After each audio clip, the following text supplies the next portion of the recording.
Hello and welcome back to the Awakening Philosophy Podcast. My name is Jed and we are in the Meno. We are trying to discover what the heck virtue is. What is the excellence of the soul? We have a soul, or we are a soul. That's a good question. We either are or have a soul. You either have or are a soul. Meno, Socrates, they are the same. What is the best form of it? What is the excellence of the soul?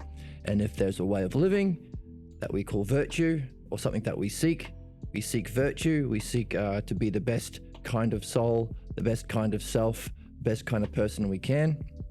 What the heck is that? What is it? And how do we learn it? Can virtue or the excellence of the soul be taught? That's what we're wondering about. That's what we're on a hunt for. That's why we're in the Meno. Now, last time, Socrates pointed out something theatrically tragic about Meno, and by implication, his teacher and the family and culture and his lover that have supported him in what he considers to be right learning about virtue, Gorgias being his teacher. What was theatrically tragic? Well, there's two things. First of all, he's more interested. He finds it a better answer. The response Socrates gave him about how color relates to our senses. So there was two arguments that Socrates gave. There's one about, on the table is how can we understand something, first of all? Before we apply it to virtue, let's have a look at how we understand. How can we figure something out? Now we're looking at shape. It's kind of a, as an analogy or as a practice before we apply it to what we really are after virtue. So how do we understand what shape is? Socrates gave a demonstration using Euclid, using geometry. How do we establish some definitions of what a boundary is, what a limit is? How do we pull in things we're already aware of, a plane or a solid figure? We don't have to define those, they're already commonly understood. And how do we apply one to the other to get a definition of shape? Shape is what we defined, the boundary of a solid. Solid, we've already admitted we know. So this was a response to the previous argument where Meno said, well, what if in your definition someone doesn't know one of these things? And Socrates says, come on, we have to be in good faith. You can't play dumb. If you admit you know something, we use it, so you can't just back out. So we established the definition of boundary. It's the limit or the extremity of something. We brought in a common idea that we already admit we know, a plane figure, a two-dimensional figure, or a solid figure. And then we put the two together. Shape is the boundary of a solid figure, and then we take that conclusion and we apply it back to what we were aiming to get, our definition. Take our conclusion, take it back. Therefore, what we are trying to define, shape, we have defined as that which is a boundary of. Putting it all together, I will say that shape is just the boundary of a solid. So there's two steps at the end. Let's bring it up on the screen. This applies to every shape. That by which a solid is bounded is shape. There's our synthesis, using the two things we pulled out, and then take that synthesis and apply it back to the definition. There's our analysis. Synthesis analysis are the two parts of the conclusion stage. Therefore, putting it all together, I will say that shape is the very boundary of a solid. Now, two parts to the conclusion. So here's our model of the dialectic that we used previously. The dialectic within the demonstration of virtue. So how does virtue demonstrate itself? Managing well. That was a dialectic we've already covered. There are 1, 2, 3, 4 parts. Definition, demonstration, division, and then pulling it together. There's our synthesis.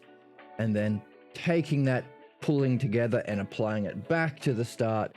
Therefore, how does it relate to what we were aiming to do or aiming to define, or what we started with? How can we improve our definition?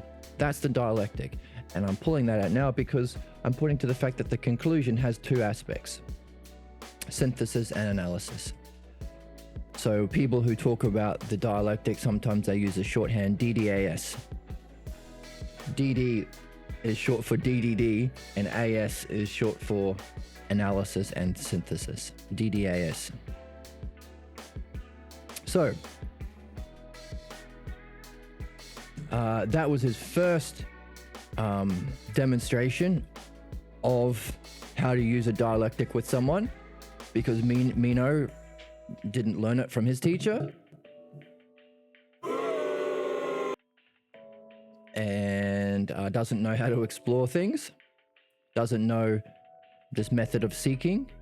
How do you, if we are on a quest to know things like why are we here, what are we, what's the meaning of life, how should we live, that's the one we're on here, virtue, then how do we hunt down these answers? How do we figure these things out? Meno didn't learn, and his family and his society and his partner didn't seem to know and were supporting him and giving his money to Gorgias. What about our culture? How familiar are we with this method of the dialectic, which seems to be, at least, the structure of understanding itself? So we're learning.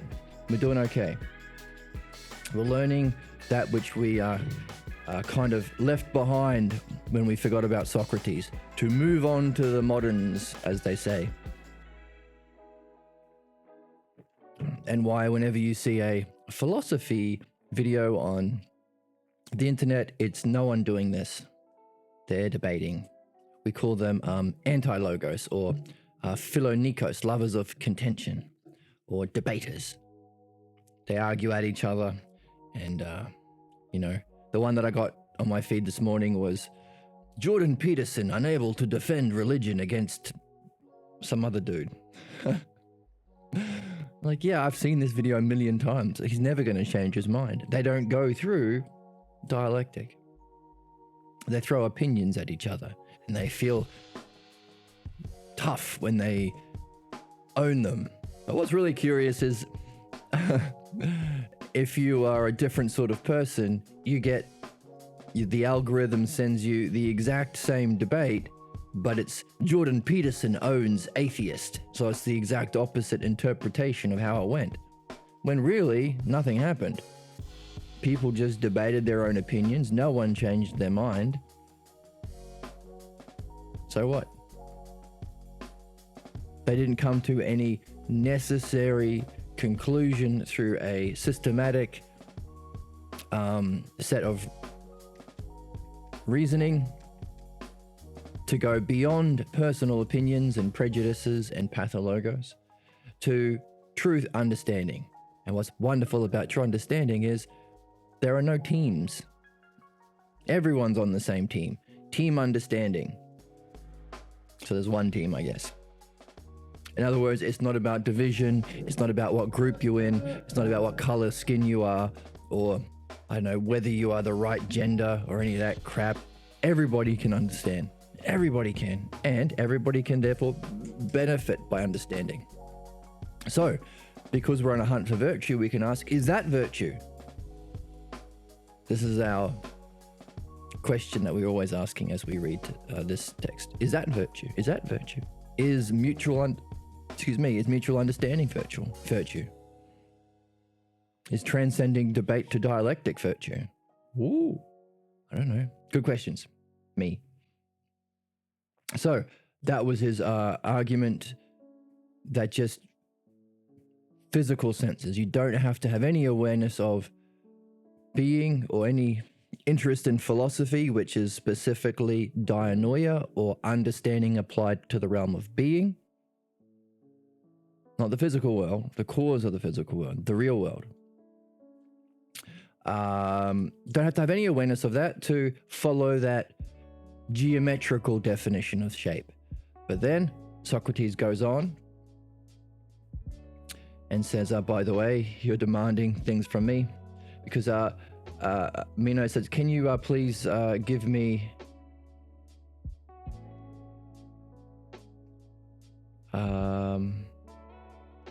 color? What's color? Because earlier Socrates gave a different definition of shape.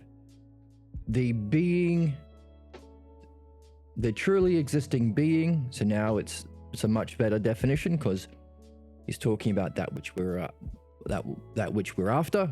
We want to know the real world, the world of being, and it's the being that follows color. So Meno wants a definition for color, and then Socrates calls him spoilt and a bit of a tyrant in a nice way. Oh, you must be beautiful, because only beautiful can get away with being such a demanding, spoilt brat. You must, even a blind person can recognize how beautiful you must be. Okay, so now we are giving another example. How do we define color? As an example for how we use the dialectic to seek answers, to really define things, to move beyond Jordan Peterson gets owned or Jordan Peterson owns. How do we move from that juvenile way of relating to each other and truth to actually understanding something truthfully, honestly, objectively, so that every single person who watches that video comes away with the same understanding, not just more solidly entrenched in whatever team you're already in. So, next example. Hey, by the way, you know that there are certain, as your teacher must have referenced, there are streams from the real beings. And there are passages that these can flow into or flow through. So there seems to be channels or passages that there is some sort of stream flowing from the real beings, and sometimes the streams harmonically fit into the passages, and sometimes they're too big and too small. That's interesting. If that's the case, then is virtue ourselves becoming a passage into which all of the real beings that are good, they're all good, they're all aspects of goodness itself. How can we become not too small, not too big, a passage so that all of the beings flow into us in our physical form? If this is if this was a truthful definition of how being relates to us, which is a question we have. If there is a realm of being, how do we connect with it? How do we relate to it? How do we get all its lovely goodness? And by the way, so we have a physical sense called vision or sight. Color is the flow from the shapes that is symmetrical and perceptible to sight. So there is some sort of passage through which color flows that is symmetrical and therefore perceptible to our sight. Is that adequate? I mean, I have a lot of questions. Maybe there are a lot of things that they already understand, like how does sight relate to these passages?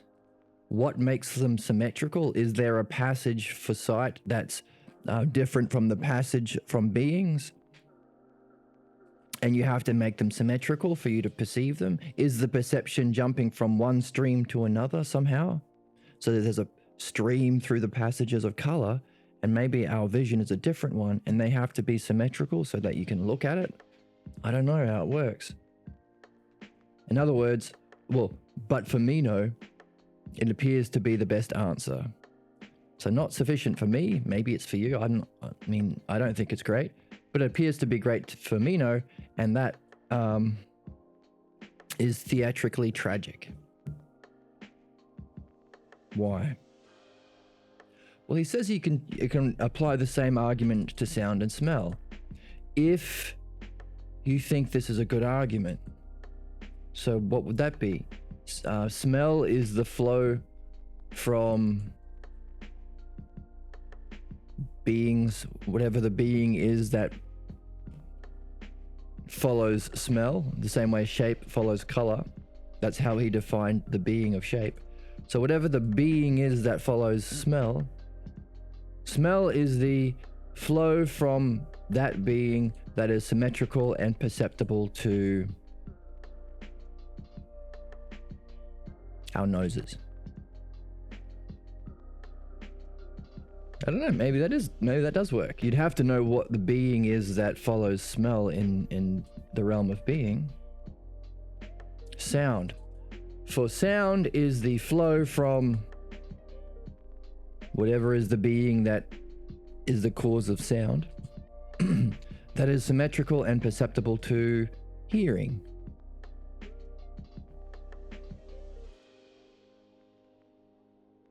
Now maybe that's the inadequacy, because he was defining shape first. He used color secondarily to define shape. What's shape? The being that follows color. So now to define color, you need the higher thing, shape. Well, to define smell, you would therefore need the higher thing. And that's the thing we don't know. We don't know what is the being that is the cause of smell, or the being that is the cause of sound. So maybe that's why Socrates finds it theatrically tragic that Meno likes this one.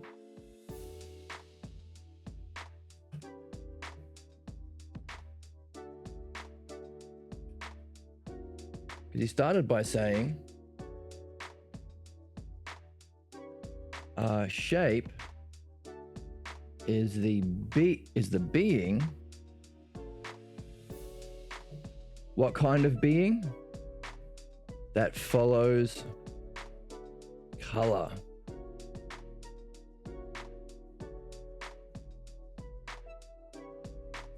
So now Meno likes the definition of color being, so what's color? Color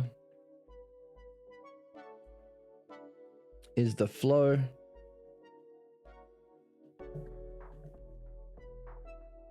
from shape that is symmetrical and therefore perceptible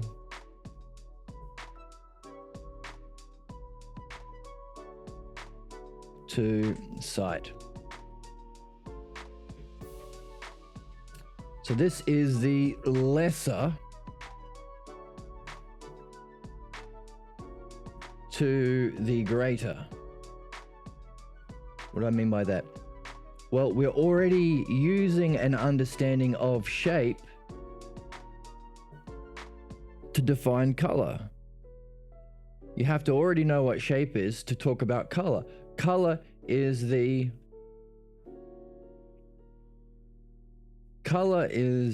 flow from shape that is symmetrical and perceptible to sight. So now we have levels. We've got shape down to color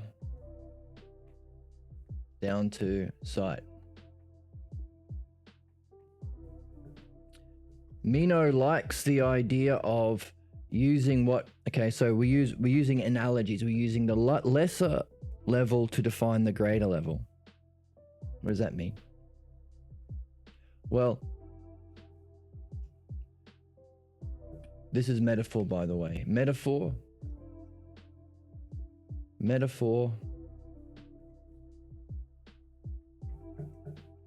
uses the lesser or lower level to define or understand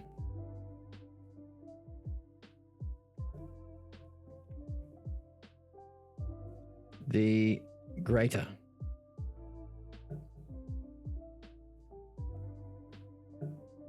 Level. So, famously, we talk about the lesser level of shepherd is to sheep, to understand. The king is how the king relates to his people. But in this example, we started with, in the geometry definition, we start with the lesser elements,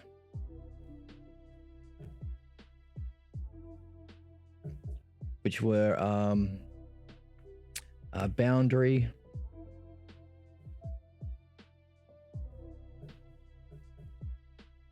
and a solid, and we bring them together to create. These come together to create the greater.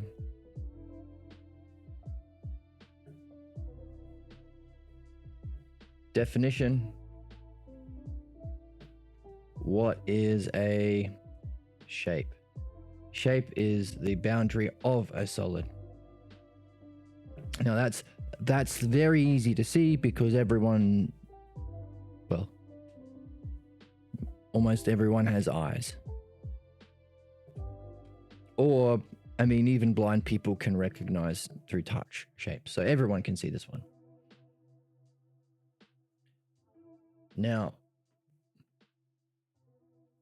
the one that Meno's favorite argument,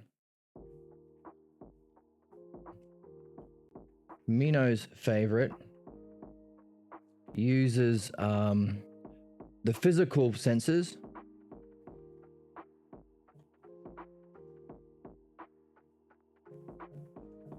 which was sight. That's the lesser. To define, to create a definition of what he doesn't know. So you use what you do know in the lower to understand the higher. Use the parts to understand the whole in our definition, or you use the lower dimension or level to understand the greater. So he uses that physical senses to define color.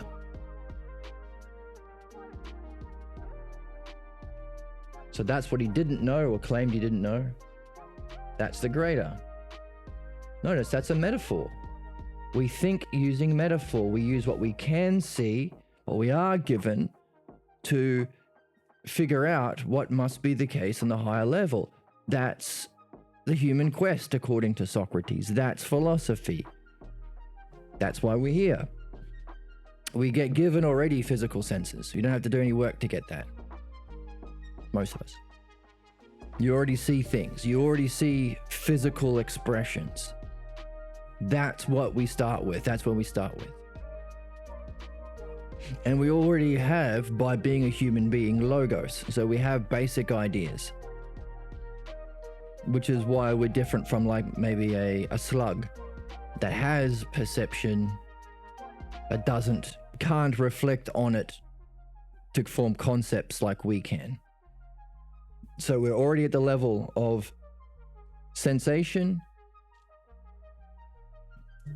Let's fill this out actually. So one way of categorizing living beings, you could say, well, the first dimension, let's zoom in a little bit, make it a bit fatter. There we go. Let's give it a different color because this was cool. One dimension animals or life have sensation. So even cells have sensation of some kind. Or little grubs, little buggies. I have a sound effect for grubs.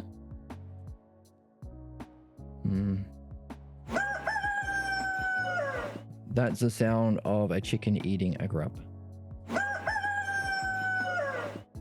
Okay?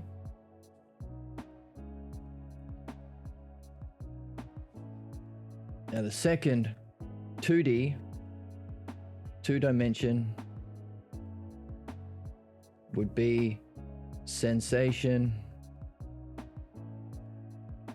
plus perception.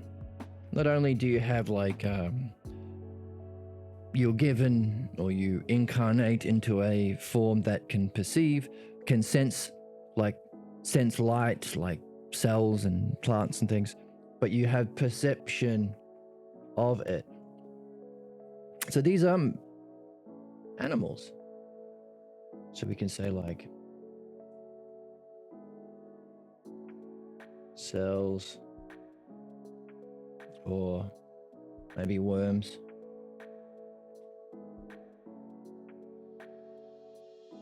And then we have animals like cows. They have sensation, but they have perception. They can recognize things.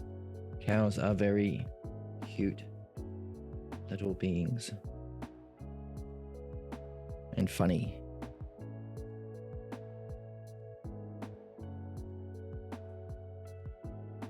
Third dimension, this is us. Sensation plus perception plus concepts. That's where we start from, humans. So, why are we talking about this here? Well, we are going from here to understand the greater.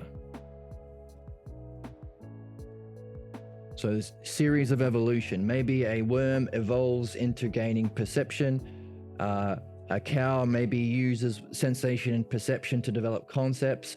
We see that now with dogs that have buttons and they're slowly learning concepts so they can communicate using language by pressing buttons, like Bunny, the talking dog.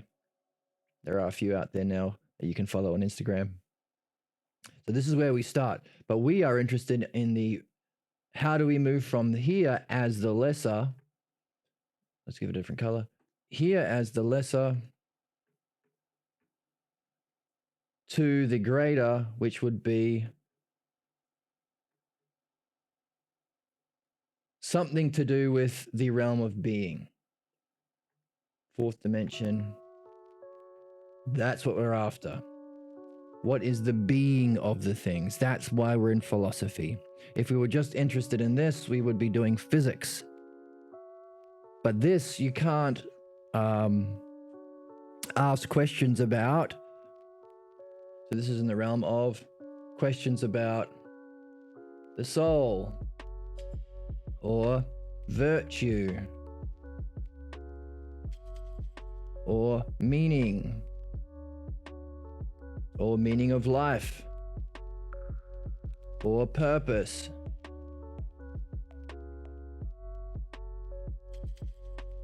or being, causes. You can only talk about physical causes, but what causes the physical causes? Beauty, goodness, truth, dianoia,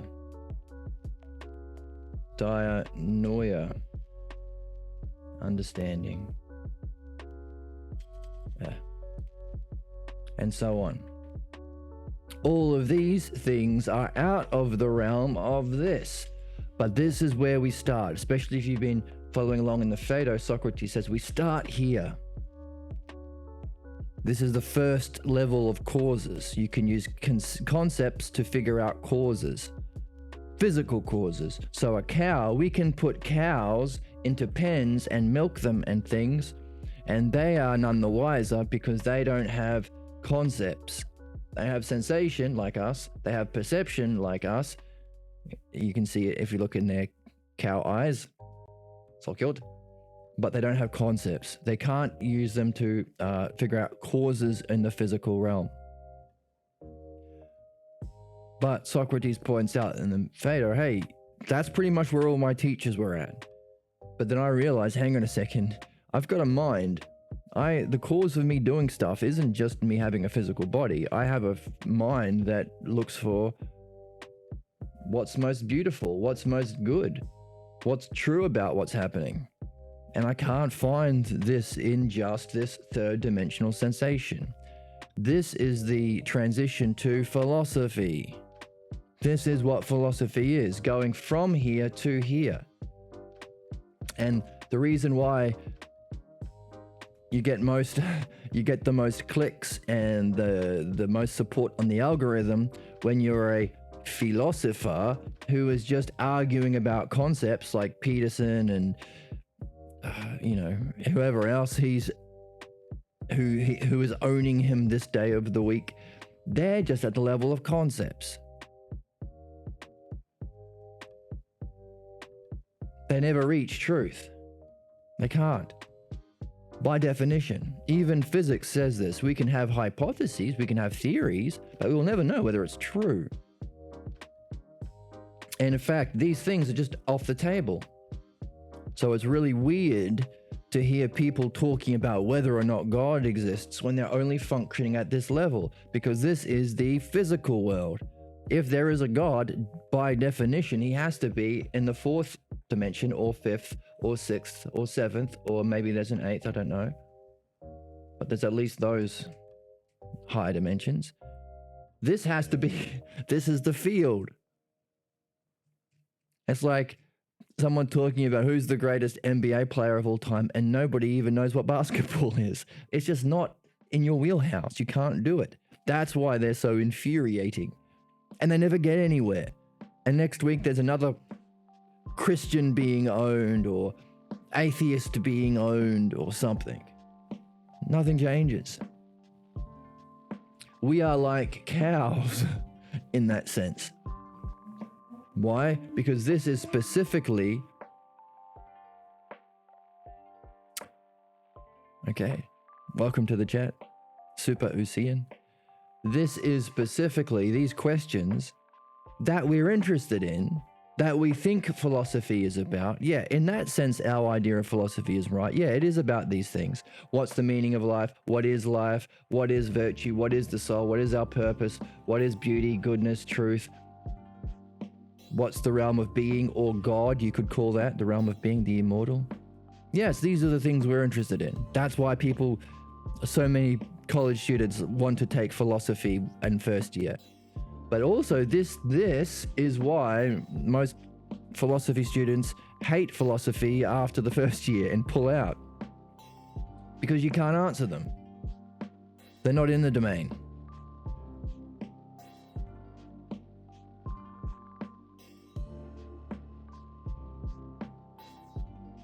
They are in the domain specifically of the fourth dimension. In the chat.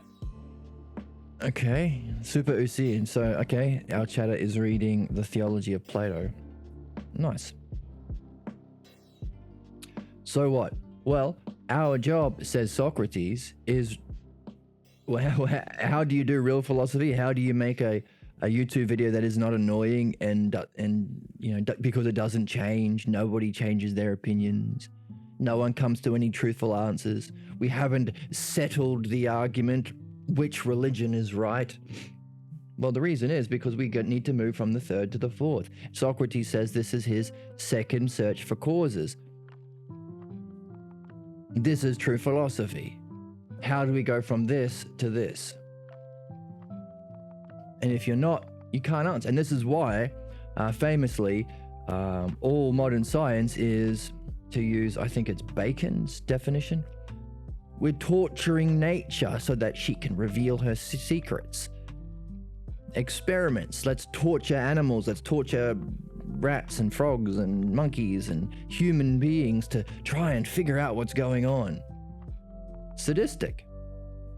And also why we have all this technology that's been used for nuclear weapons, genocide, super mass warfare, exploitation, surveillance state, all these terrible, terrible things, because we have the concepts to create physical technology, but we need to move into philosophy so we can know how we can use them in a good way, how we can use technology to benefit our soul, not torture souls as we do currently. How do we get virtue? How do we find the meaning of life? So Pierre Grimes famously said, all modern science has given us is mouse traps and nuclear bombs. I don't know if that's a quote from somebody else. Because we have the concepts, but we don't know how to use them. So all this technology we're having in AI and all this stuff that people are freaking out about is, problem with AI and all this technology is it's being used by people who are just seeking to exploit, because that's what made them rich in the first place. That's what gave them the power. That's what makes Elon Musk billionaire. So no one wants a chip in their brain because they're just going to be seeing adverts all the time and being manipulated to, toe the line for an unjust system. So this is what we're doing in philosophy. We're going from here to here. Now, that rant out of the way, this is how we think as well. So we started by going from for Meno's favorite argument, sight, which is a sensation and a perception of sight, to the idea of color. So we could say that is going from 2D, using what is accessible in the two-dimensional world to figure out what's happening in the 3D world. How can we use sensation and perception, vision, to figure out the concept of color? But what Socrates started with was, he was defining something in the fourth dimension. He said, hey, you know what shape is? It's a being. And what did he use to single out this particular being? He used a concept of color. So he used this color as the lesser to define the greater level of whole. That's what we do. Using a lesser level of parts to define a greater level of whole. That's moving from lesser to the greater, or analogy, or metaphor. Metaphor uses analogy too. So we use a shepherd is to his sheep as the lesser to understand the greater. How does a king rule his subjects? That's the idea. So it's tragic that Meno likes to go from perception, vision, to concept, color, whereas Socrates was using color to define the fourth dimension,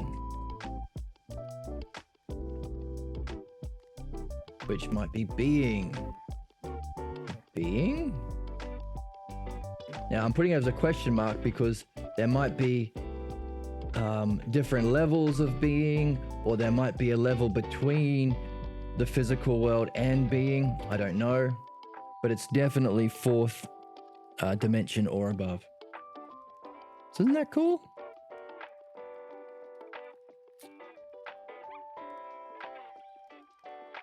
Hyparxis, right, touches all things. Cool. Sounds like you're gaining a lot from your reading of the theology of Plato.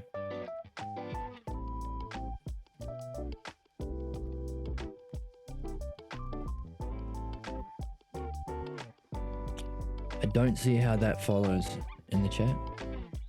If we could see color, it would obscure.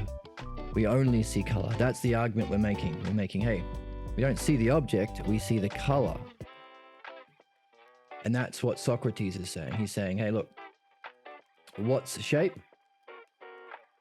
Okay, so here we go. What's shape? Shape is the being, there's our fourth dimension, that follows color, our third dimension.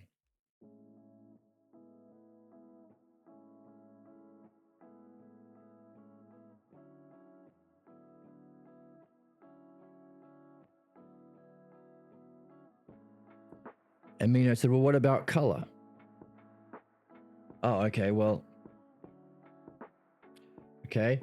If I want to define color for you, Meno, says Socrates, as an example, so you can figure out how to reason in this way, so we can figure out what virtue is. And we can say color is, all right, it already flows from shapes. That's taken for granted. We've already defined that. But how do I use it? How do I define it to you?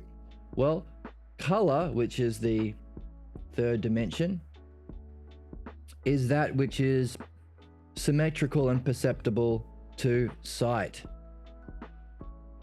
which is our perception, which is our second dimension, sensation and perception. So we're learning about how to reason. You use what's familiar or what's accessible. For a cow, who's doing the work of dogs? Bunny the talking dog. Why? Because Bunny is doing a lot of very, very good work, fun with loved ones, to move from sensation and perception to concepts.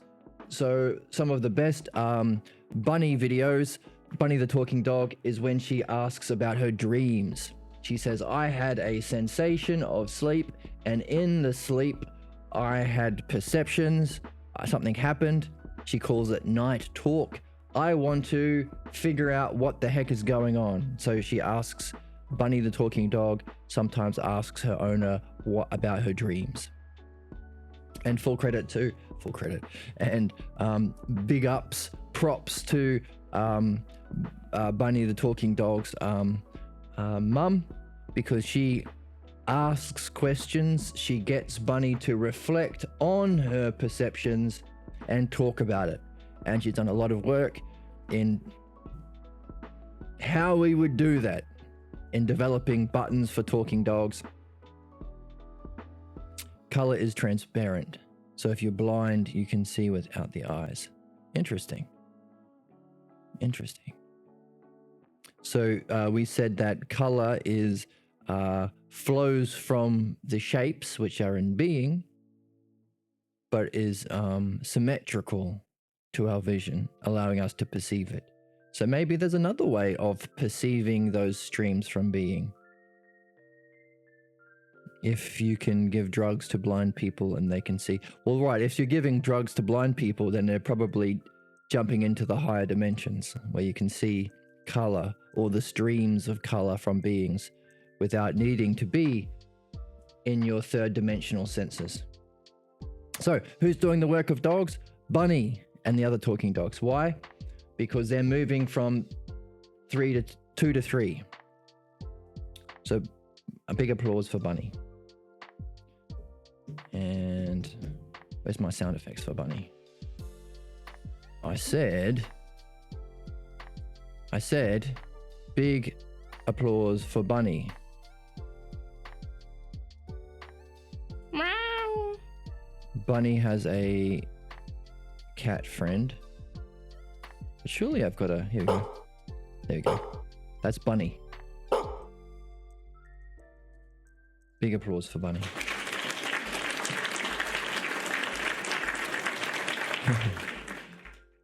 So what's our job therefore? To go from 3 to 4. That's our job. That's what Socrates has been saying in all of the things that we've been reading. You start with these. Everyone has these. Now all of the YouTube videos on philosophy, not all, most, that gets the clicks, stay here. They don't go beyond here. That's why they don't go anywhere. That's why they can never find truth and understanding. They can never answer what is God, because that's the realm of being. What is the meaning of life? Who knows? Let's just debate. Debate what? Our concepts.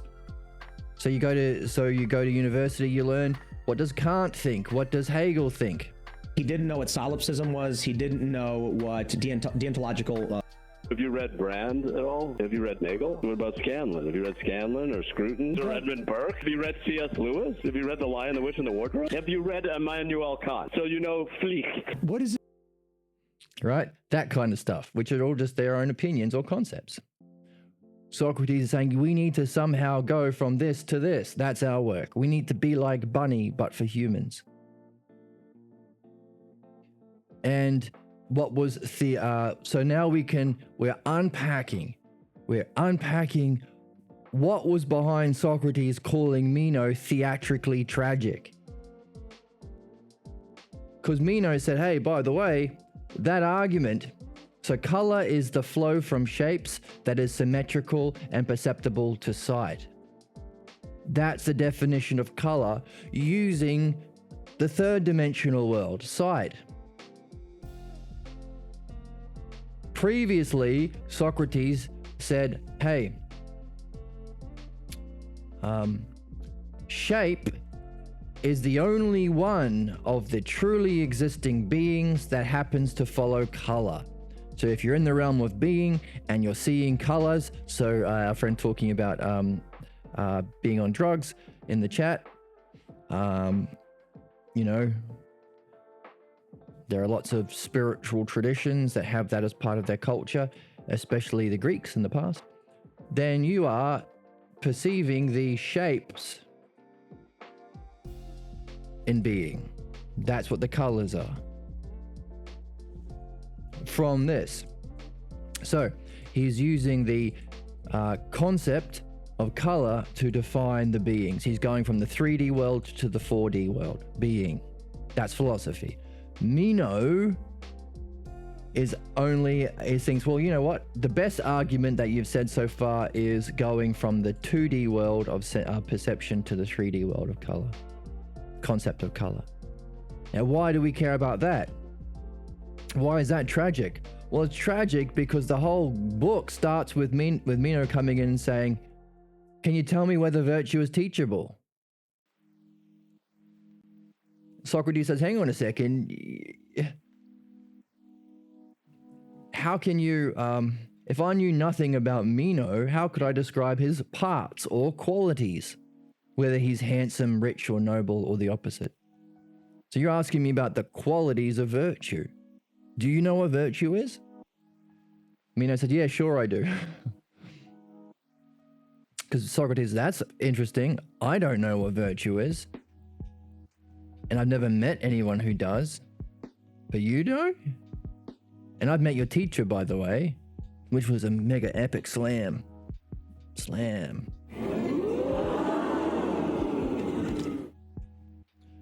And Meno says, sure. I know what it is. It's managing a city if you're a man. Women are different virtue for women. Doing good to your friends, harm to your enemies, and never getting caught so you never suffer harm. Descriptions of a bunch of different stuff. Different for men and women. Taking for granted ideas of doing good. What does it mean to do good? Friend. Have you defined friend? So he's using higher order concepts like goodness and what friends are without actually defining them. So it's all over the show. And Meno says, hey, I asked for a definition, you give me a swarm. I wanted the queen bee, you've given me a swarm of bees. You've given me just parts. You haven't given me a definition. So, what's the single idea? By the way, if you're after a single definition of virtue, we're in the realm of being, buddy. That's what eidos is, the word here. Single idea. Not concept. Eidos. Single eidos. That allows you to say, oh, managing a house is virtuous for women, managing a city is virtuous for men. We're using the word virtue all different places. What's the single idea of virtue? and Socrates defines it. Oh yeah, and by the way, you have to keep your eye on it in some way when we want to ask what is the being of virtue. And after using other examples that are a bit easier to see, health, strength, he said, by the way, there must be a single one. Because the strength is the same for men and women, size is the same for men and women, so why wouldn't virtue be the same? So what is it?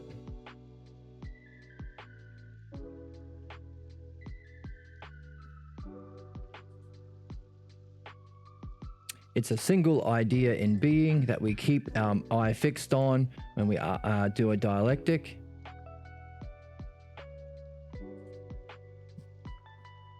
Let's bring up our notes.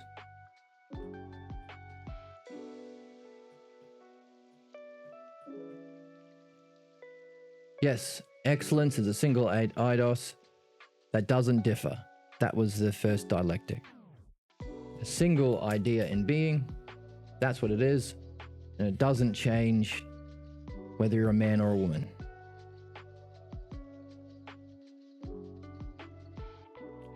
So what? Puppy break. So what? So,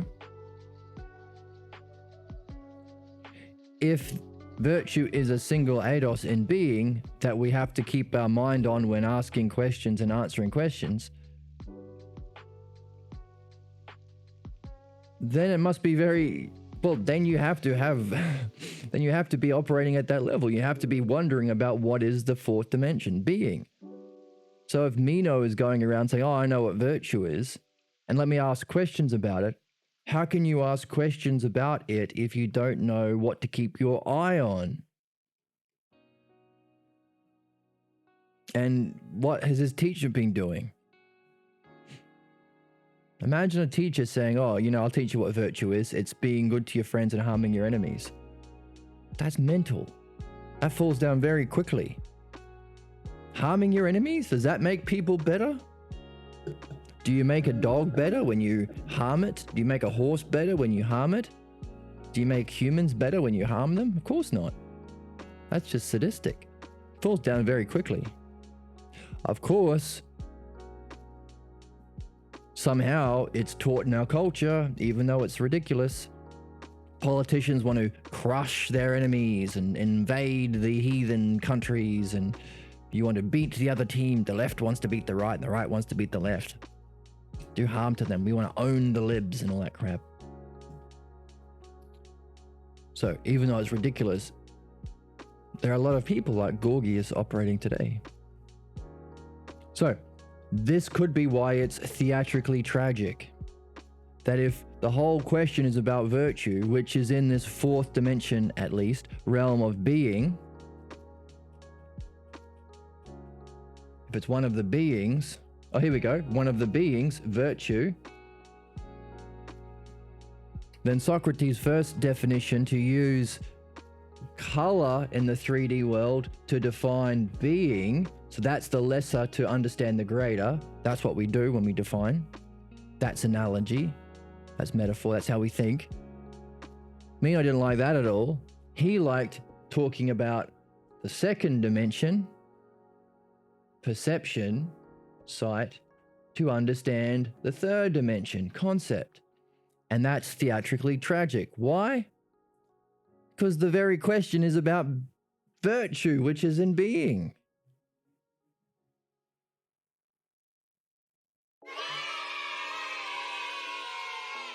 Yay for us to figure it out, but boo for him.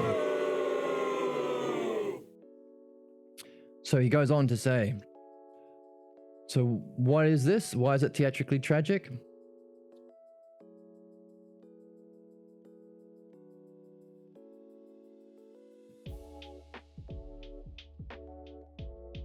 The former one is better, but I think that it would not appear to you, just as you were saying yesterday, if it were not necessary for thee to leave before the mysteries.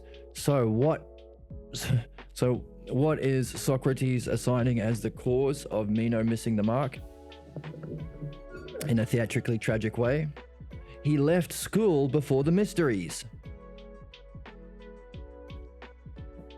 What are the mysteries?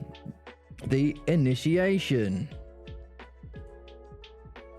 Into what? What's initiation? Into the experience of being. Noesis or nous or ousia. Moving from the third dimensional concepts, perceptions and sensations to the fourth dimensional. So we can add in this realm also ousia. No. This color. Ousia. Ousia. The ability of our mind to turn around and know itself, separating from these things to know the realm of being. That's noesis. Now, and we talk a lot about this in the Phaedo. So if it's kind of like dying, you separate your soul from the body. Soul from body. So philosophy as defined by Socrates in the Phaedo, the art and practice of death and dying. Dying and being dead. What do you do after you're out? So what? Well, this is the initiation, the experience of our sense of called ousia that can perceive this, just as we have the faculties that can perceive this. We need to go from here to here. That's the art of philosophy. That's what we're here for, says Socrates. This is our job. Just like Bunny is doing her job to go from here to here. Human beings need to go from here to here.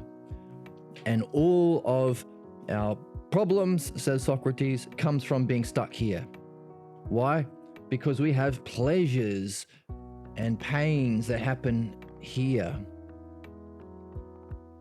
So Meno's idea of justice, doing good to your friends, would mean having lots of monies and lovely food and drinks and women's, and doing harm to your enemies would be, torturing them and killing them and so forth, taking their stuffs. So these are all three-dimensional things, which is why we have billionaires, and that's this wealth exploitation and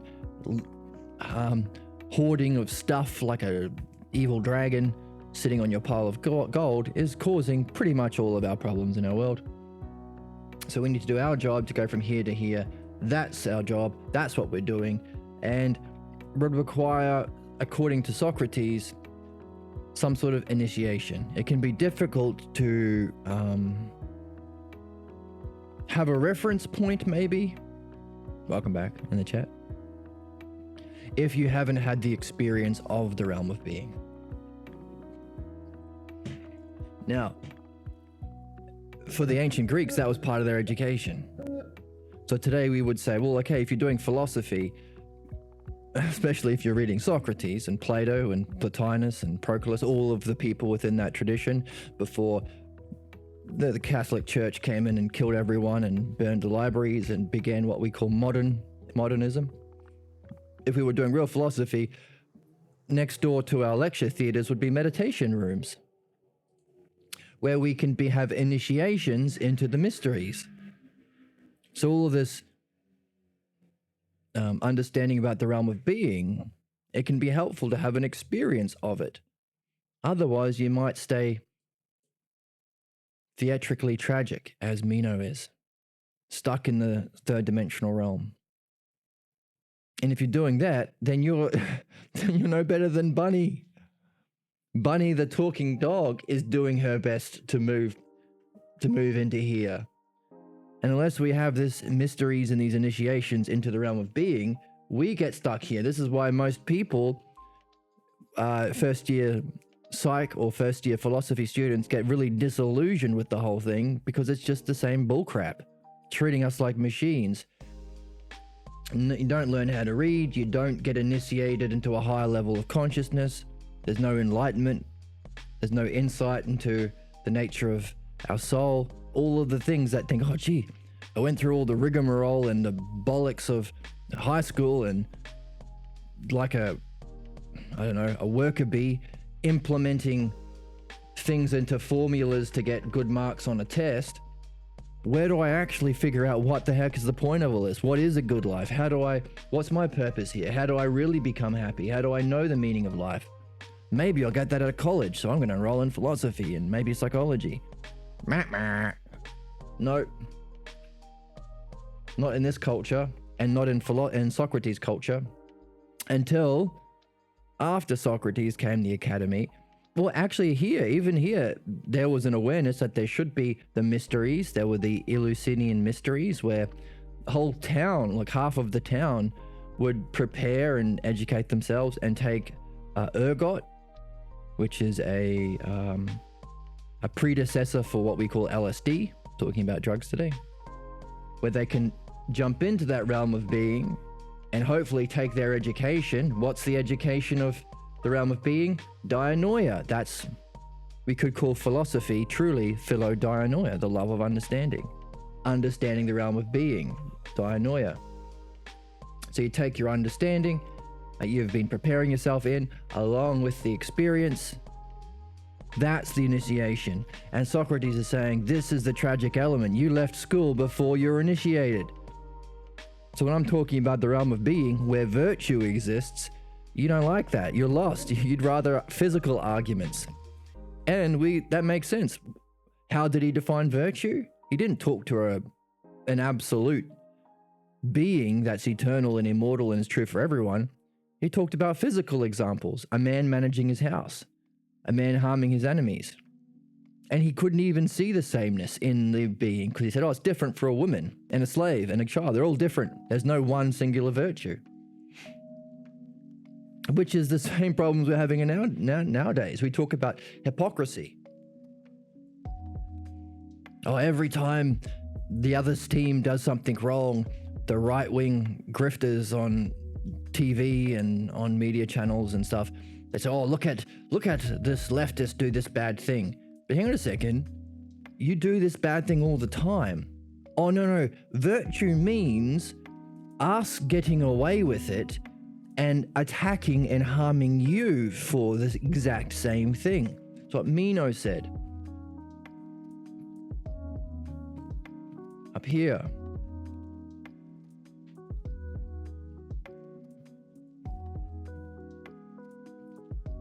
Doing good to your friends. Hey, your friends can commit crimes, Donald Trump.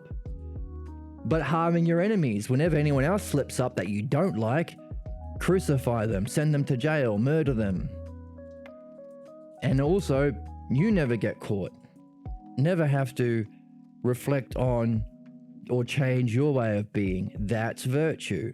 That's what we all get very irritated at the immense hypocrisy.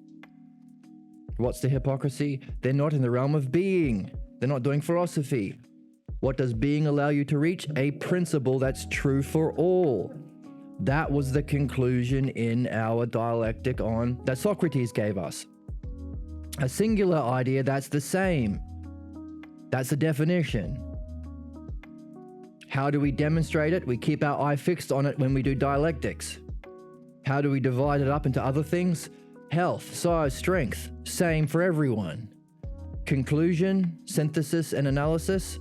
Well, synthesis, how do we conclude it? Therefore, all ideas or principles that exist in being are the same.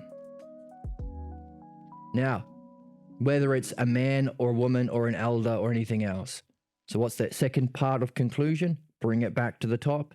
Therefore, virtue, as one of the ideas, is the same. That's a principle. That's what we pull our hair out when we see a politician or a businessman or a CEO talking in any sort of interview. They don't have any principles. There's one rule for me, one rule for thee. Why? Because principles have to be true for all in the realm of being. You can't point to physical examples. Well, I got rich. I got lots of good, rich stuff, lots of things for my physical body by being unjust. That's being good to your friends and harming your enemies and never getting caught. What did Donald Trump say? Hey, the fact that I didn't pay taxes makes me clever. The fact that my enemy didn't pay taxes means he should be put in jail, lock her up. Not me, not us, not our friends. Literally the exact same cause of our problems that Meno have. Sorry, the same issues Meno has, we are suffering from today. So what? Well, so we can be like Bunny for humans and do our job. Evolve. Learn this. Socrates is helping us to figure it out. So there is kind of reasoning that follows a kind of structure, and he used the heuristic and antagonistic kind. That's what we have. The ones that are called wise are the heuristic, sophists or crap talkers, good at arguing, and the antagonistics, haters. So even today. So there's a kind of reasoning that you can understand purely physically with geometry and Euclid. He did this here. So purely physical example of how to unfold your reasoning was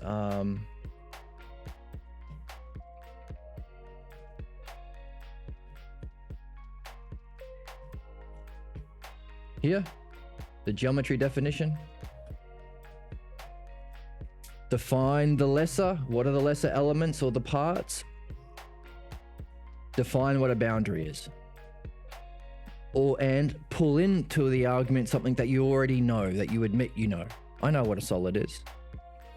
Bring those parts together to define shape. So we define the boundary, the limit of something, of a plane or a solid. You know what a solid is. So therefore, the boundary of a solid, that's what a shape is. And then there were the steps. The steps. So therefore, out of these admissions, you may already understand, I can figure out what shape is. I can show you what I mean by shape, define shape. For my explanation applies to every shape. Now we've got a principle, something that we should always point to. So whenever a politician is hypocritical, we say, hey, this applies to every shape. This applies to all people, not just the other team and our own souls. Whatever state of mind we're in, whatever level of reality we find ourselves in, whatever we understand should apply always. So whenever you're having a bad trip or you're lost or whatever, hey, your understanding in your back pocket applies to every idea, or every shape in this case. That which is bounded, that by which a solid is bounded is shape. There's our synthesis. So putting it together, shape is just the boundary of a solid. There's our analysis. So a very easy physical example, but we don't want to go from parts to whole in geometry.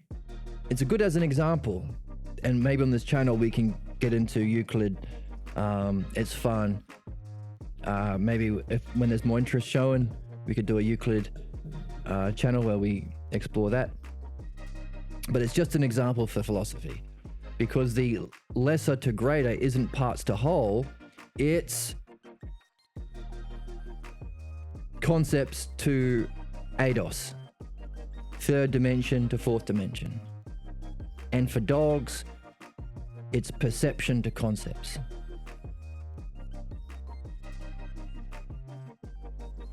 This is our purpose. And of course, like, you start where you're given, like you're already given this. And what's wonderful about philosophy is it's obvious once you see it. Which is probably the significance of the initiation that Meno needed to have. It's once you see it, it's obvious. Oh, of course there's a realm of being. And people who've had the experience, they often say that. Their reaction is, oh my God, how my good, how could I have forgotten? It's obvious. Oh, it was me the whole time, that kind of reaction.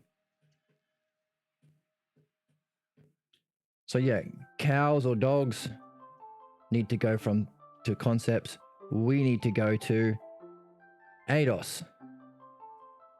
So let's write that in.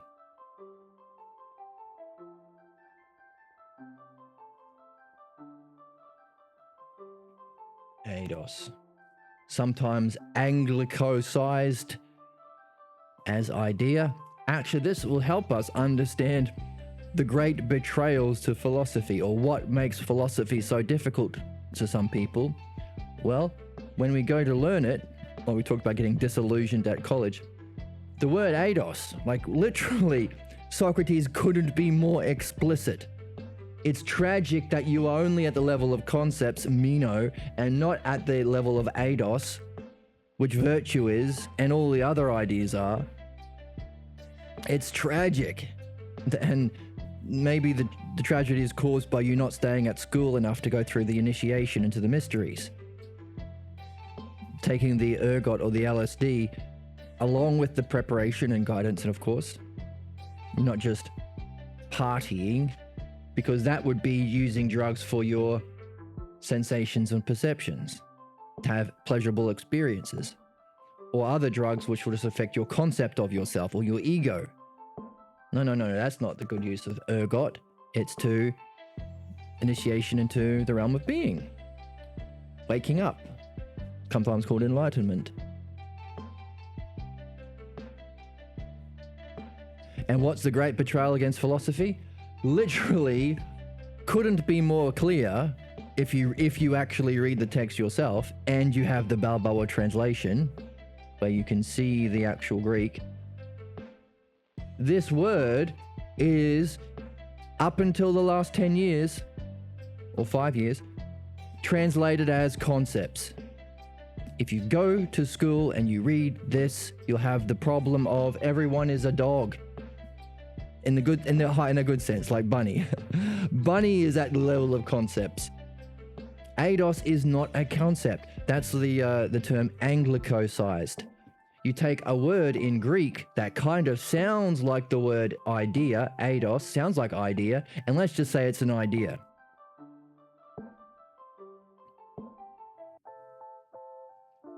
Literally, we are going to school to learn about Socrates, and they're teaching us Meno. They're teaching us the villain of the story. Not villain, of course, but the rube. We learn the rube's way of thinking. So this is a cool dialogue to understand the difference between the way philosophy is taught and what it really is, and how obvious it is once you read it. So eidos is not a form or a concept or an idea. It is eidos. Use the Greek word, because we don't have a word for it in English. So and what's interesting too is a lot of these words that refer to, that are the domain, this is the domain of philosophy, by the way. It's this and beyond, because there are other dimensions beyond the fourth, but this is philosophy. It's this level. On the ladder, we often use a ladder to describe our evolution or our personal development. We can say, so this is our ladder, we follow the logos, the way of the dialectician, he calls it in the Meno, to reach our purpose or our destiny, which is the good, and also the self. Follow the logos. It involves our development of understanding and also states of mind. It's also got to have the mysteries. There's a certain level of this ladder where now you're in philosophy.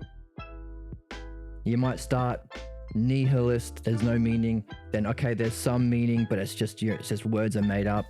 There's no actual meaning. It's all relative. Then, okay, there is some things that are true, but it's just physical things, and you're a materialist. Okay, there are some principles, but it's just physical principles. You're hungry, then you're full, or you're pleasure and pain. But then you go to a level, and hang on a second, where do these principles come from? Now you're in the realm of being. That's the realm of philosophy. Dianoia is specifically understanding applied to here. So what's curious is, this level here,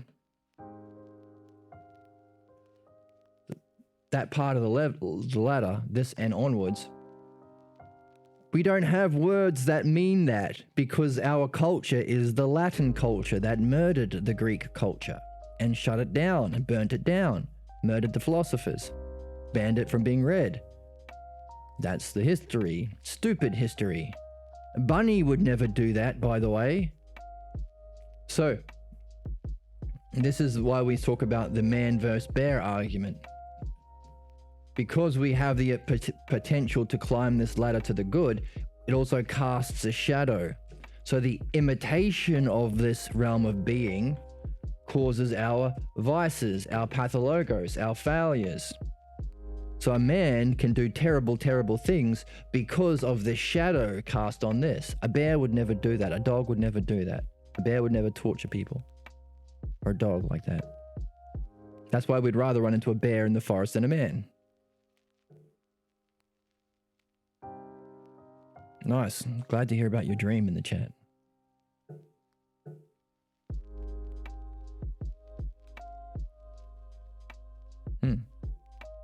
Right, so using the chat, this would be what you're purifying yourself from, what you're not, to find this.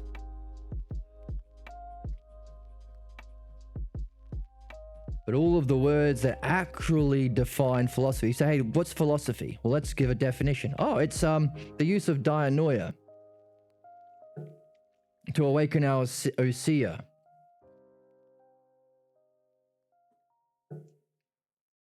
Which is experienced as nous, which is the knowledge of being. That's how you can reach the truth, not a truth. And that's how you reach your purpose. All of these words that define philosophy are not in this realm. So all of these debates with philosophers or religious people or atheists or whatever are nonsense because their concepts don't touch all of the words you need to do philosophy, to define philosophy. It's not in their wheelhouse. It's like trying to talk to Bunny about complex finance or something. She won't understand it. She's only just touching on the realm of concepts. So these people on YouTube or whatever, or at colleges, they use the words. Sometimes they might talk about the soul, but they're just touching it. They're not in the right realm. That's why it's so frustrating.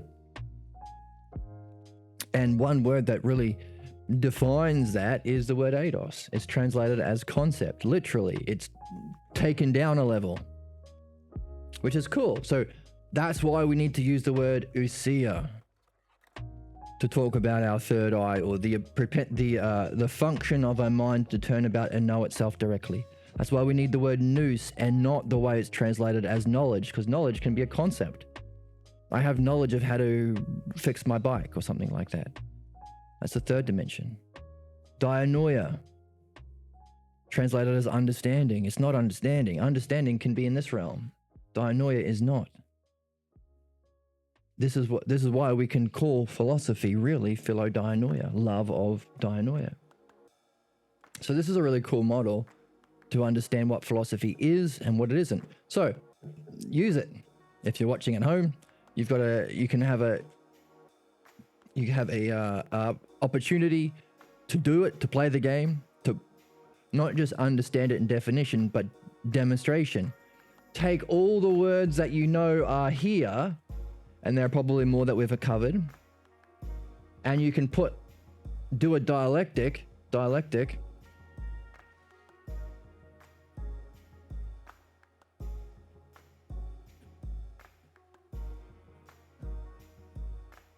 because the way one of the initiations is what we're doing. Doing a dialectic is being symmetrical, or doing dianoia about the realm of being. This is as symmetrical to the realm of being as we can be when we do the dialectic. So the dialectic also is in this realm. Specifically, the dialectic is on the realm of being. So here are a bunch of terms that you can put into your own dialectic. So don't be like Meno. Dialectic is a dialectic exercise. For anyone watching, Here it is. Dialectic starts is what if, and it's X exists or X doesn't exist. So let's say just if, don't need the what. If philosophy exists,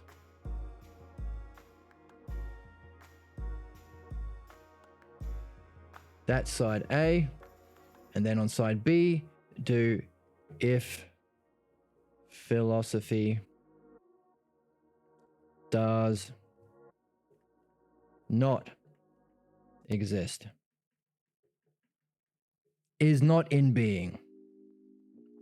So do it. Do it yourself. Don't be like Meno. Have a go. Have a go.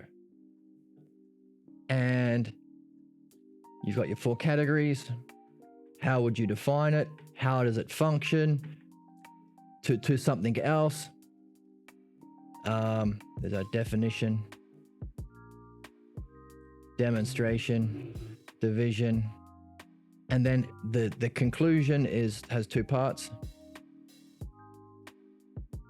So then take those divisions, conclude it. So that's synth. So we'll say conclusion, which is also synth. And I have to be careful to spell it, because if you abbreviate analysis, you end up in tricky territory.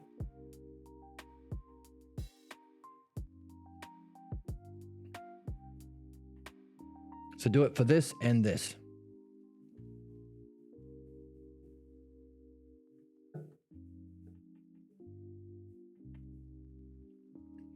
And what words are you going to populate? Dimension would be one of the ADOS. Right. That's a good point.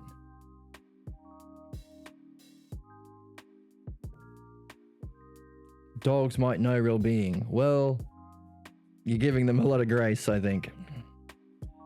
In the sense that we all maybe knew it at one stage, but from what we read in the Phaedo, evolving from humans into animals is a declination. If you live badly, you'll come back as a wolf or a dog or an ant or something. So they're going in the wrong direction.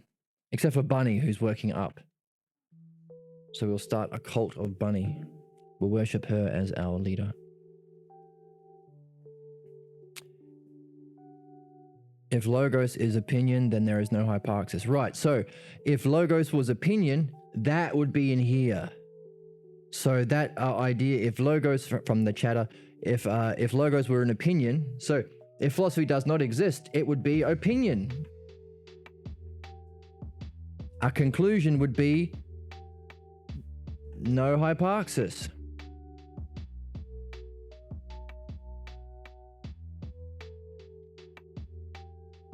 No being. So all of these ideas, your job is to, yes, of course they have souls. Dogs have souls, yes, at a certain level of development. So these ideas are what follow that you shared in chat. Your job is to find what category you'd put them in the dialectic.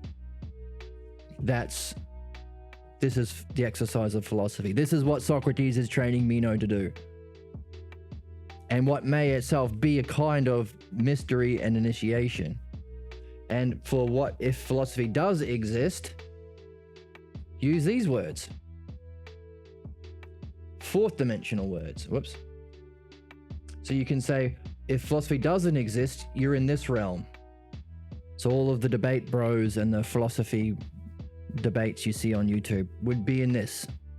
And the implications or the conclusion would be how they end up. How do they end up?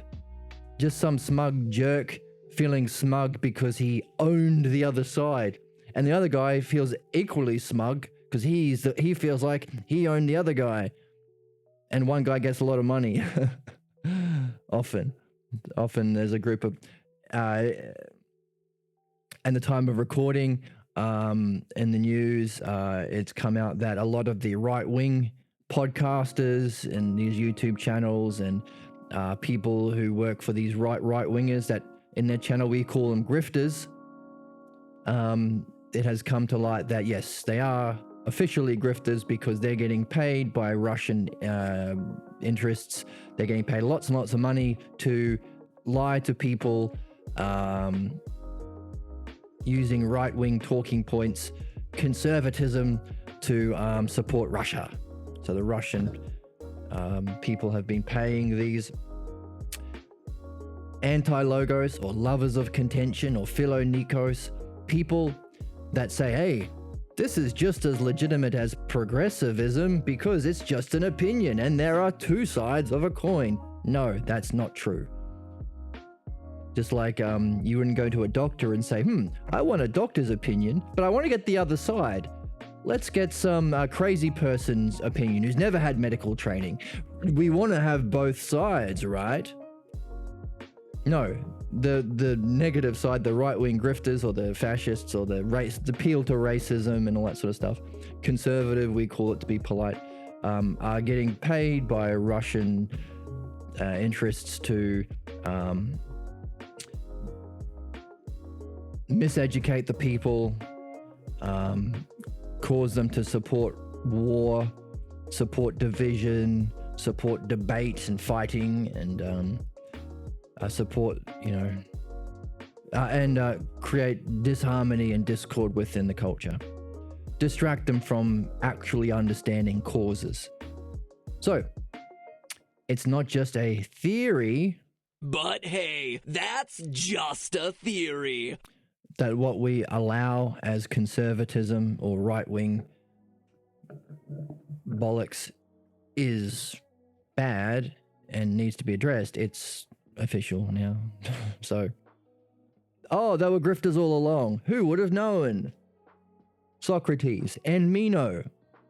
Maybe Meno is paying money to Gorgias, who is loved by the culture and the family. Rich families, by the way, who benefit from the system the way it is, who benefit from a lack of principles.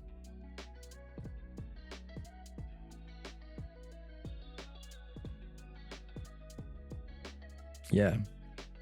Speciesism. So we're not pretending that all species are the same. We know that cells and worms, they have sensation. We can see this. Then there are animals that we treat animals better than we treat bugs or single cell organisms. We care for cows.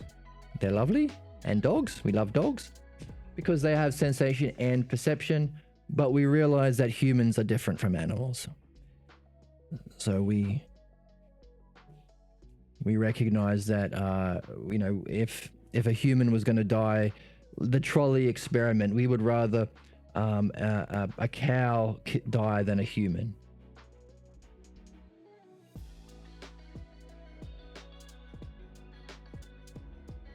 So, but we want to understand why. Why do we have that propensity to see greater value in a human being than a pig or something?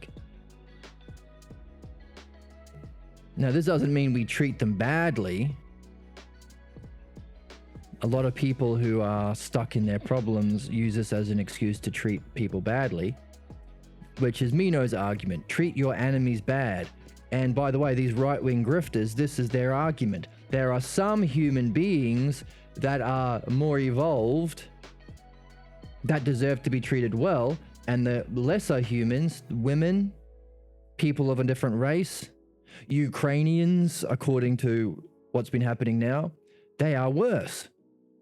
They should be the ones that we harm, because virtue is harming the bad people and doing good to the good people. Now all you got to do is define the rich as the good and everyone else who we want to exploit as the bad, and people will go to war or fight for capitalism. So conservatism, yay capitalism, because it exploits the bad. Hey, the reason why you have to work 3 jobs just to survive, while we never have to work a day, we just hang out on our 10 yachts, is because you're bad. Why? It's the inherent hierarchy of reality. And there has to be something about that appeals. This is the true hierarchy. They're giving you a fake hierarchy which justifies Meno's sick definition of virtue, harming certain people. So it's not about harming. We do good to everyone. That's what would be good. You don't make a horse better by hurting it. You treat it in the best way. You do good to it to make it good. You don't make fire. You don't make a fire hot by putting ice on it. You don't add the opposite to make it that. If you want fire to be hot, you add heat. If you want something to be cold, you add coldness. If you want something to be good, you add goodness. If you add badness, you're just going to hurt something, make it worse.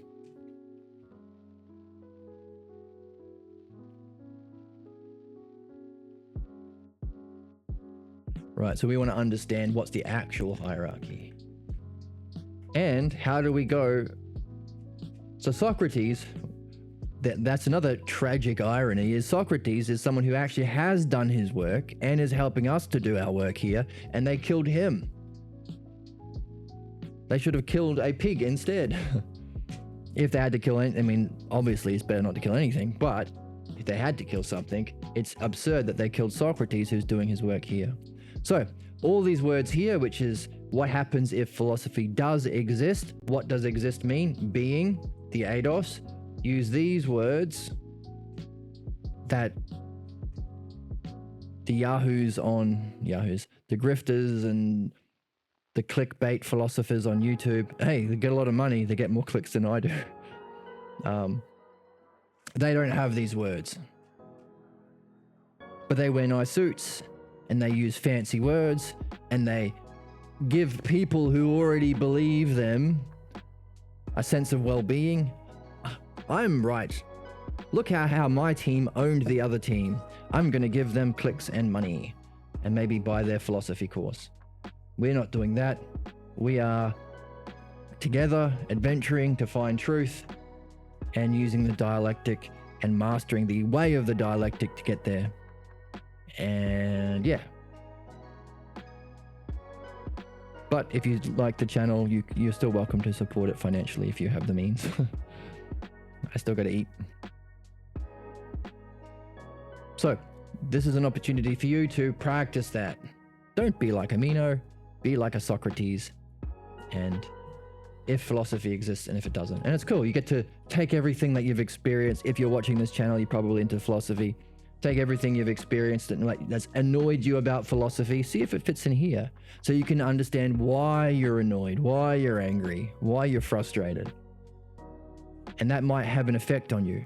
Maybe it might make you more temperate or more calm or more at ease now that you've understood exactly why you hate a university philosophy, why you hate the way it's done on YouTube, why you hate politicians. You know why. Maybe it will help your state of mind. Why is that important? Because our understanding affects our states of mind. You see through your understanding, and it is not just a logical exercise. So these debate things where you own with your arguments is only half the picture. How does it affect your state of mind, having been owned or owning someone else in your debate? Did it make their state of mind happier, more fulfilled, more true? Did it make yours? No. Most of them, everyone seemed more angry and frustrated than they began with. The guy who has the correct arguments are frustrated that the other guy isn't listening, and the guy who's really tied to his ignorance is frustrated and angry that his deeply held beliefs are being challenged. So understanding and state of mind affect each other. So how does your understanding that you get from this dialectic affect your state of mind? How does your feeling state or state of being change having done this exercise? Are you less frustrated by seeing all the frustrating things fitting in here maybe? Are you more curious or happy now that you can, all these terms that you've been gathering, being, ousia, dianoia, you can put them into a structure here? And we are reading what happens if you've done this a lot and you're really familiar with it and you can do it with someone else, like our friend Socrates is doing with Meno. So have we figured out why it's theatrically tragic that Meno prefers the argument about color in the 3D world? relating it to using the lesser realm of perception, sight, to understand that, and not what Socrates used color to understand the realm of being, color that we can perceive and develop concepts of to understand the realm of being. Do you understand why he said, hey, by the way, you needed to have been initiated in the mysteries. Why did you leave the school before that?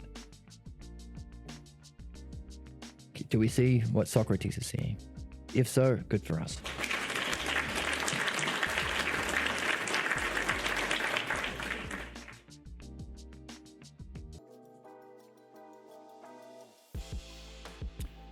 So, in summary, it's tragic that Meno likes Socrates talking about the perception of vision to understand the concept of color, whereas Socrates says the better argument was what I did. I use the concept of color to define the fourth dimensional being of shape. That's the better argument. Going to truth. The very thing we want from everyone in our world, politicians, philosophers, and so on, and for ourselves. Right, if you see a pretty person in chat, if you see a pretty person, the dialectic kicks in. Right, because hopefully you've got a question. Oh, this is a perception of beauty, maybe triggering my concept. But what's beauty itself? How can I go from the perception of beauty, my concept of what beauty is? So I go from the single perception, one beautiful person. Hang on a second, I've got a concept. I've also seen other beautiful people. I've also seen beautiful puppies and paintings and stuff. Now I'm at the level of concept. This is where we get stuck. The next level of evolution, or what we are supposed to be doing as philosophers, is to go, what's the being of beauty? That's the use of the dialectic. What is the cause of us seeing it in our physical world? Right? But why the pretty? Nicely said.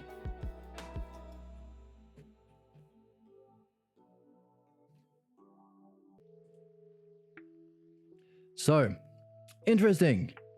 We've seen a lot actually today, unpacking the structure behind the dialectic. How do we think? What's the expression Meno uses? Hey Socrates, I don't know in what way you're seeking things. I'm unable to find the way in which you carry out your search to grasp a single virtue that applies to all things. How do I go from the physical world, the 3D world, to the 4D world? How do I see the thing itself? How do I get a real definition? How do I find truth? Well, Socrates has been teaching us. He gave us some examples with the simple geometry one. He gave us the better one. How do we define shape in the fourth dimensional realm of being, using the three-dimensional concept of color? Then Meno's like, well, I actually prefer you defining color using the 2D idea of perception. But that's tragic because you need to get initiated. You need to actually experience realm of being. And that's true for a lot of us. A lot of us come into philosophy because we want to understand, because we love reasoning, because we're like, oh, please, finally somebody who is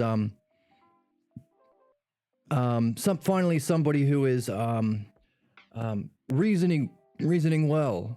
Someone who's genuinely interested in helping people or genuinely interested in understanding things and not just debating. So that could bring us into philosophy, but then we start realizing, oh, what's the cause of my love of reasoning? Or where does reasoning come from? And how come Socrates just does all his reasoning to help to point to the realm of being? So then we go from loving reasoning and understanding, and we see how much we've benefited. We can see how we help each other when we apply our reasoning to our problems in this series, midwifery. We can free ourselves from the problems and the negative states of mind that we have, our failures and things. But then eventually we have to ask the question, well, hang on a second, what is this realm of being that we go to when we die, that we seek to experience by separating our soul from the body, that all of our dialectics are about? That's initiation. That's the transition from dianoia, understanding being, to nous, experiencing it. We might call enlightenment. But we don't have to use the word enlightenment because it's kind of mysterious. We can just call it nous. That's the initiation. So those, and by the way, yes, great. Interested in dialoguing about philosophy. Yeah, great. Join the Discord. Thanks for sending the link. Thumbs up. Des. Join our Discord. Anybody who's interested in this, who loves this or curious about this, wondering about this, join our Discord. Lots of conversations happening there.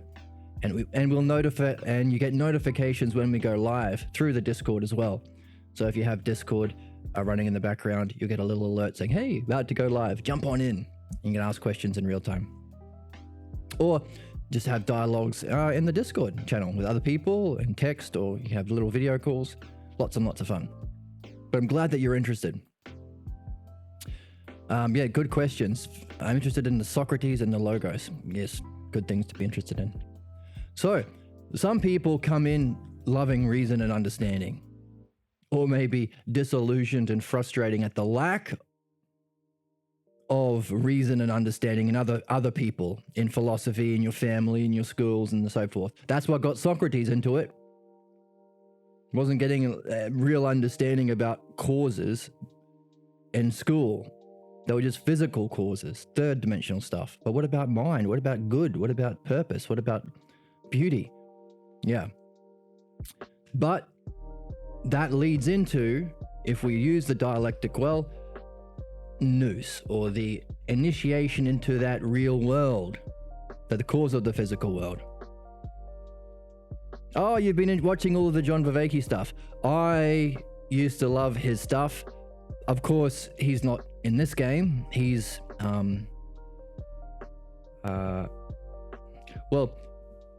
this understanding of philosophy has been buried for a long time, and also these actual translations, which has all the key words, has only been around in the last 10 years.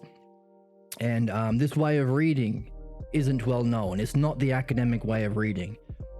He's very clever though. I think he's got a good heart, and I think he's very clever. And the interview he had with Dr. Pierre Grimes was fantastic.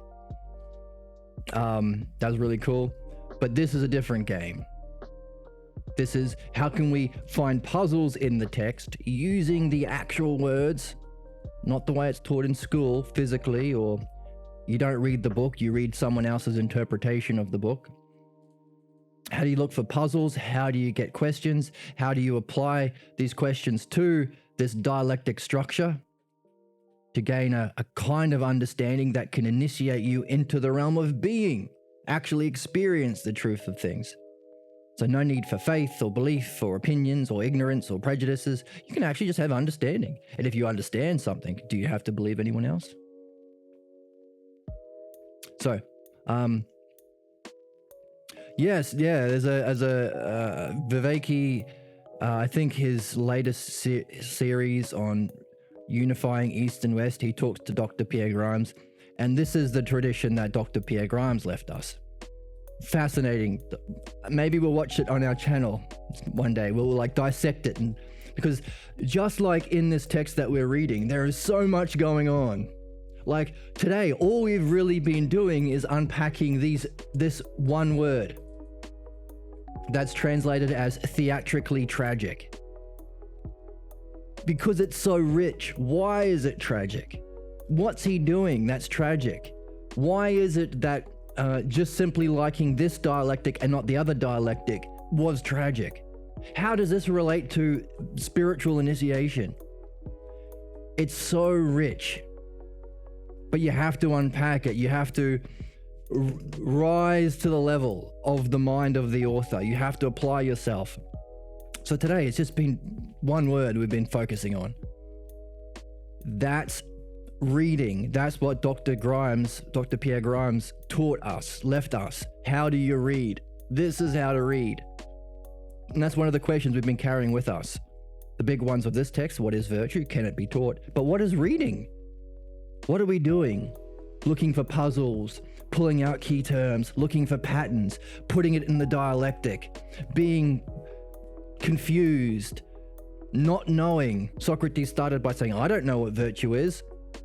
But he's been giving all these definitions of virtue in many different ways. How can he do that and still say he doesn't know what it is? All these puzzles come to light. What does it do to us? Why is it that we read in this way? What does it do to our state of mind, being puzzled in this way, looking for things that don't make sense in this way? Inviting others along. Meno, I know you're from a different school and you think that virtue is harming people so long as they're your enemies, but come on, join me over here. You have a choice. There's a couple of ways of going. Join me over here. It's an invitation. What does it do to our state of mind? What does it do to our soul? And is this way of reading, is all this virtue? How does what we're doing now relate to virtue? Very different game.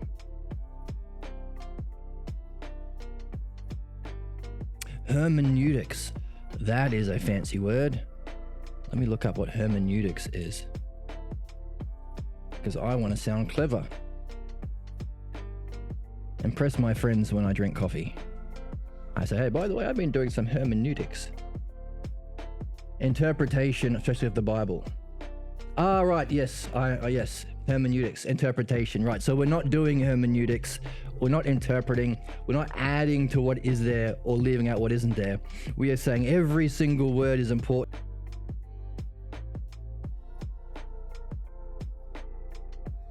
Bless me. He's not getting paid by the word, as Dr. Grimes would say. So,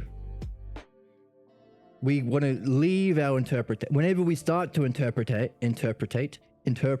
we catch ourselves. Oh, why do I feel the need to not read that right? Or why am I adding stuff? When Socrates says we need to be initiated into the mysteries, why do I want to say it's Jesus? What's going on in my psyche? And how is reading without interpretation related to virtue or the excellence of our soul? These are questions. Very much in the tradition of Dr. Grimes, or really it's the tradition of Socrates. He said, I'm just teaching people how to read, and everything there is there anyway. Although he did leave us this, So what we're doing is discovering the dialectic. How do we do what Socrates is doing? How do we think the way he's thinking? How do we use the dialectic to figure out what reality is? But what Dr. Grimes did is this is the guy here, freaking genius. He applied it to our problems. That's why we have a series called Philosophical Midwifery, where we figure out how do we apply this exact same paradigm of thinking or understanding itself, which is the same paradigm of reality maybe. How do we apply it to freeing ourselves from our individual problems? So, very important. In fact, in that interview with John Viveki was talking about freedom and how we should unify Platonic philosophy with Eastern spirituality. And Dr. Grimes was making the case, you don't. You don't. If you understand the dialectic and the logos, you can understand all spiritual traditions as stages within it. You can take this structure of the dialectic and apply it to anything, music, problems, or stages of development. So you could say Buddhism is here, Taoism is here, relativism is here, nihilism is there, and so on. These are all just levels of unfolding of the dialectic of personal development. So you don't bring East and West together. It's just logos. It's just dialectic. It's just love of dianoia, the way of the dialectician. It's just one thing. And then in that interview, Vivek was also talking about benefits he got from different yoga practices. He has very impressive list of things that he's accomplished. He's got done a lot of different courses and different yogas and things. And then Pierre says, by the way, I've never met anyone. Doesn't matter how far up this ladder they've gone. It doesn't matter what level of enlightenment or being they've experienced, how much into that fourth dimensional realm of being they've gotten. Doesn't matter what level of state of mind of enlightenment they've gotten. No one I have ever met has been free unless they've applied the dialectic, the way of the dialectician, to their personal, unsuspected, false beliefs about reality. This shadow of the Logos, or the Pathologos. And as we're reading in our series on philosophical midwifery, Pierre has met a lot of gurus and heads of different spiritual traditions, and studied with them and become friends with them. He's like the Forrest Gump. Someone called him the Luffy of spirituality. He's like run into all of the big names, as One Piece Luffy does. Not one person has been free who hasn't used philosophical midwifery or the dialectic that we're learning from right now, from the way Socrates is talking to Meno. If you're not just using it to climb the ladder as we're doing, but you also tune into our other series and use it to address your unsuspected false beliefs about the self, beliefs about the good. In fact, you could actually say any of these things that we are putting in our own dialectic exercise for everyone watching, all of these words, your false belief about your purpose, the false belief about being, the false belief about beauty, the false belief about truth, the false belief about virtue. We all have unsuspected false beliefs we're carrying about this whole class of things that cause our problems. And not one person he has ever met has been free without using the dialectic on their problems. That's formally called philosophical midwifery. Which is curious, because what we're reading is Socrates saying, hey, by the way, Meno, not only do I not know what virtue is, which is a puzzle, because even though he doesn't know it, he seems to be able to use the dialectic to explain it very, very well.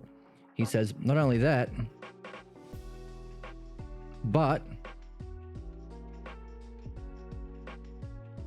up until the present time, I have not encountered one person who actually does know what virtue is. And then Meno's like, well, haven't you met my teacher, Gorgias? Pierre said the same thing to Viveki. It's the best video that I've seen of his. It's awesome. I have not met one person who has been free. Doesn't matter how many spiritual traditions or how many qualifications on their wall or how many certificates they've got from different weekend retreats. Not one person has been free that I've ever met who hasn't gotten there through philosophical midwifery, which is what Socrates did, but Plato didn't write about. So that's why we read this. And that can be a question we take with us in the Meno. If Meno is being shown how to reason, how to do the dialectic, and he has been given already a bunch of different definitions or dialectics on what virtue is, does he come along? Does he change his mind, or is he stuck?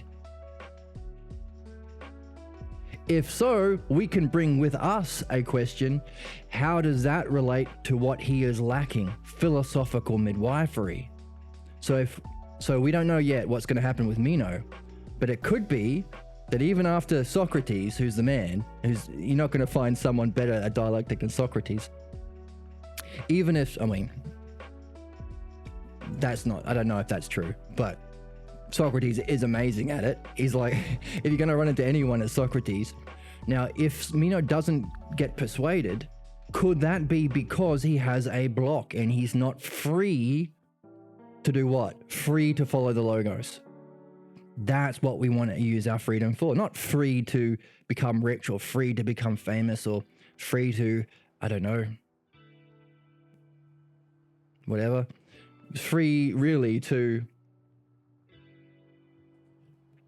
free from our problems, from our distractions, from our tangents, from the things that take away our energy, take away our motivation, the negative self-talk, all of those things that diminish our capacity down here, diminish our capacity to do what? Climb this ladder.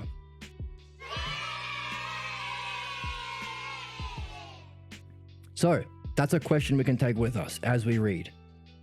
Does Meno have any allegiances to what's false that might have appeared good and beautiful and true that prevent him from following Socrates through the dialectic, the way of the dialectician, up this ladder of logos to his destiny, to the good and to the self? So we can take that with us. Thanks to Dr. Grimes.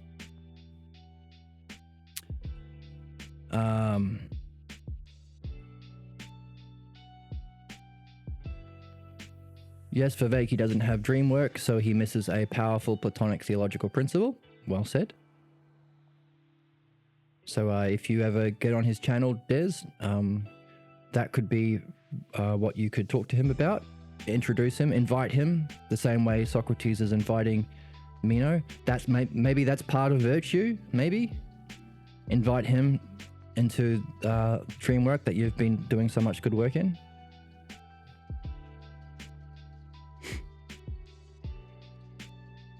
Okay. Does Grimes go along with the third way of Platonism? I don't think so. I don't know who the third way is. Gonzalez and such. I don't know. I have seen that some people in the Facebook group talk to the fifth way. Some guy. It's got a funny name.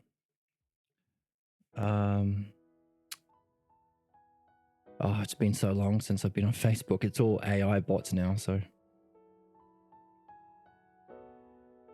No, I think he just goes along with the logos. He calls himself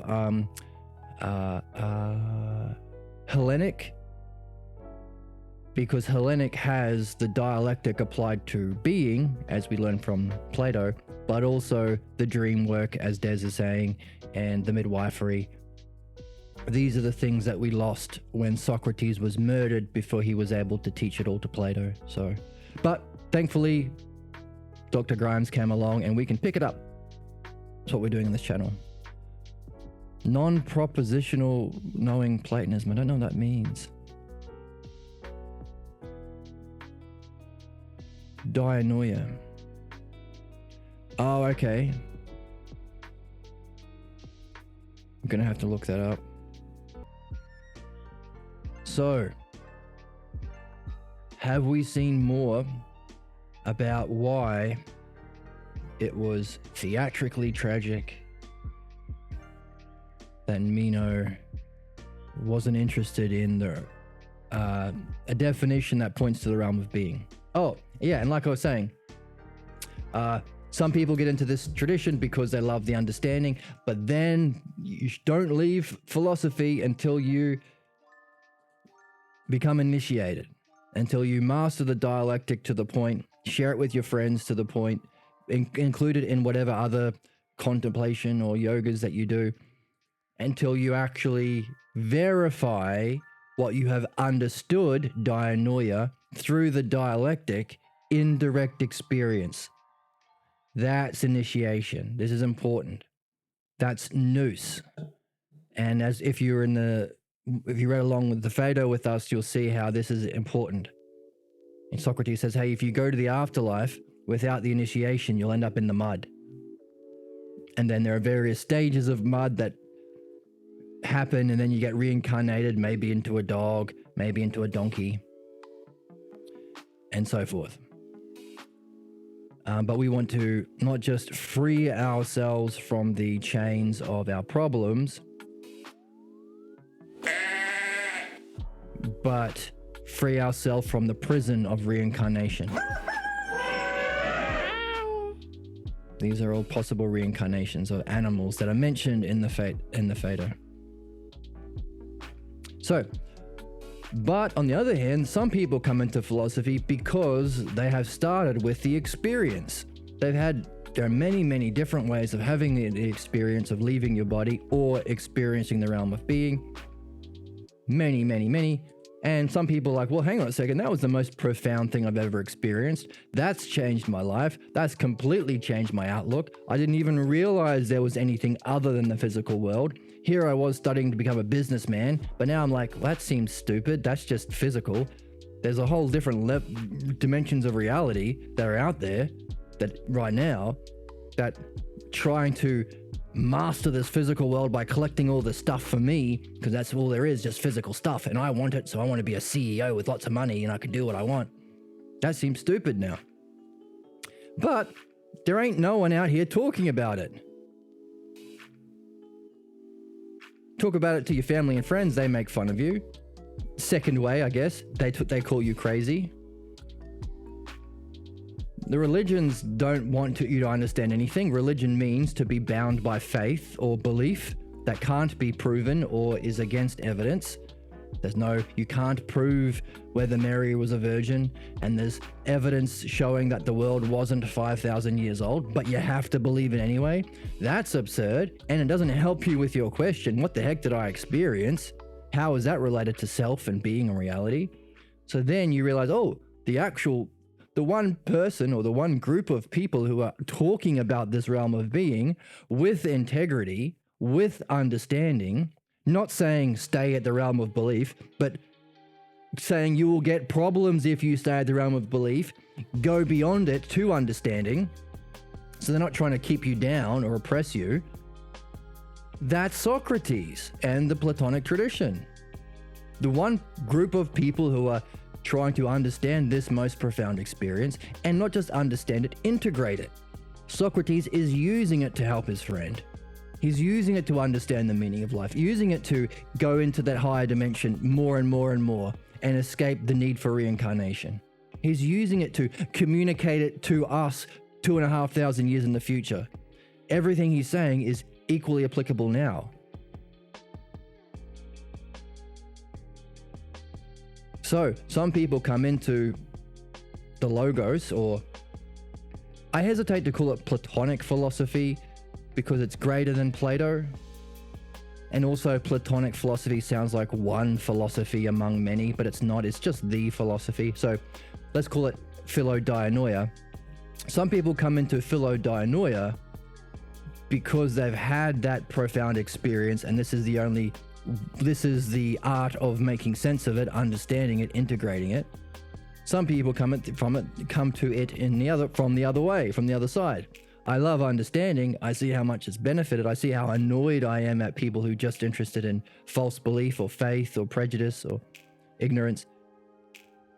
I love the understanding and I benefit from it. So there are many ways of coming into the game. Well, hang on, let me just pause it for 1 second.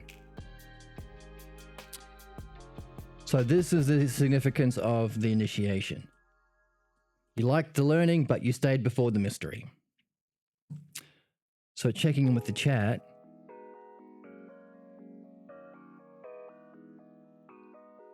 Pursuing wisdom and transcendence first, analytical philosophy. Oh, okay. So if that's what...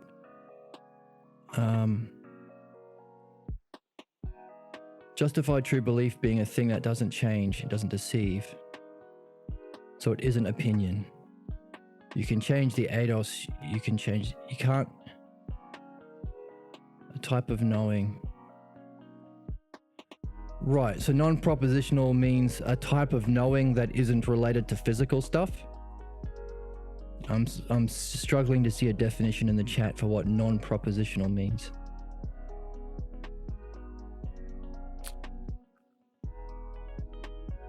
A new good academic work on Platonism that is about pursuing wisdom and transcendence versus analytical. Yeah, it's a good definition.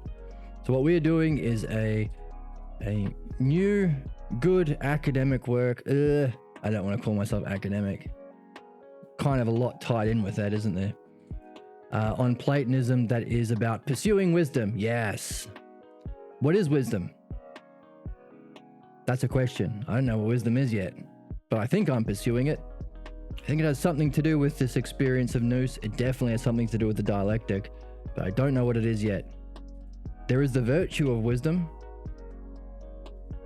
So we're on the virtues now. So I don't know what wisdom is, but sure, I will add pursuing wisdom as part of it. Transcendence and transformation. Yep and yep. Verse analytical. Yes, arguing for arguing's sake is not really fun or good or useful. Non-propositional is ways of knowing like nous or noesis. Oh, okay, great. I have a fancy way of talking about what I'm doing. Well, I am a non-propositional. And then everyone will be like, ooh. I'll invite my friend for coffee and they'll say, hey, how's your philosophy group going? Like, well, it's fantastic. And they're like, oh yeah, so you're interested in like spiritual experiences and enlightenment? Isn't that a bit crazy? And I'll say, well, actually, and I'll say this really loud so everyone in the coffee shop can hear. Actually, what we're doing is non-propositional knowing. And then everyone will go. And then they'll think I'm very clever. And then everyone in the coffee shop will stand up and clap for me.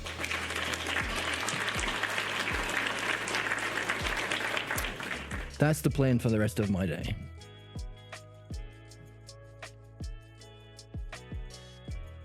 Okay, cool.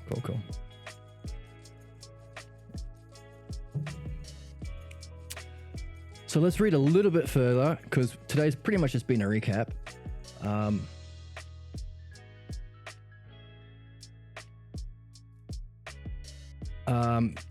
So he said, hey, you should have remained at school until you've reached this initiation.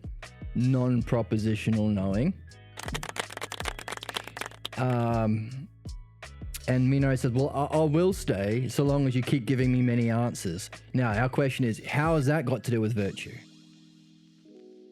Socrates giving you answers, does that help you transcend? Does it help develop your dianoia? Does it help you be puzzled and curious and look for questions? That's needed to focus on as a kind of meditation that doesn't need to be separated from anything else, because if you're doing this at all times, you would be contemplating at all times.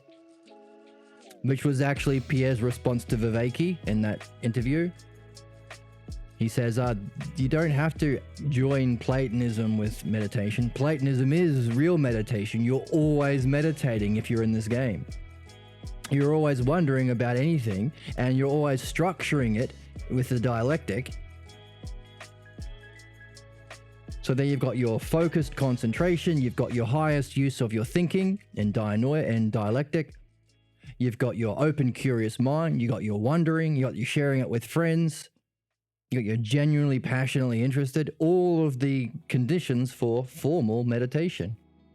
And so long as you're meditating on something that exists in being, meditation can upgrade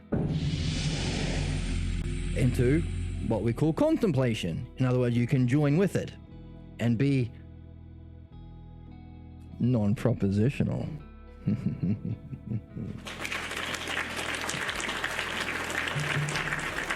Or nous, so contemplation or nous tied together.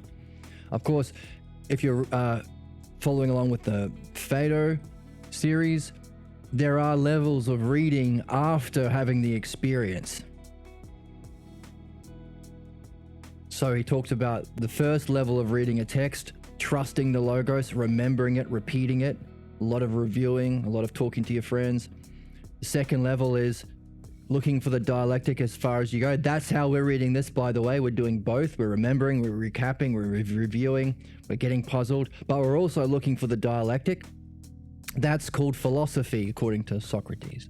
That's the exercise of philosophy. But then, hey, philosophers, what they're really seeking is philophronesis. So you start with loving and learning, philomathesis, philosophia, and then philophronesis. So after you've had that experience, read it again in a new kind of way, He talked about looking for the sorts of dialectics, the sorts of arguments, the sorts of logos that maintain your memory or your connection to or your experience of noesis, of being. What that part of the soul that's already there, what keeps it alive, what keeps it shiny as you talk. That's philophrenesis. So it's a third level of reading the text, which is curious. So if you ever find yourself in that state of mind, in that kind of a trip or state of being or state of meditation or drug trip or whatever it is, or ergot experience, pull out the Phaedo again, pull out the Meno again, and read it with one eye on your state of mind and one eye on the logos, and see how they relate to each other. Now in the Phaedo, he says, by the way, there's another level beyond that I'm not going to tell you about. You have to figure that one out for yourself.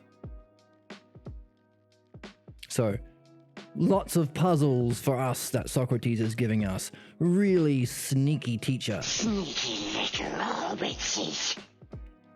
Propositional is just one way of saying knowing, that is, knowing or believing something is the case.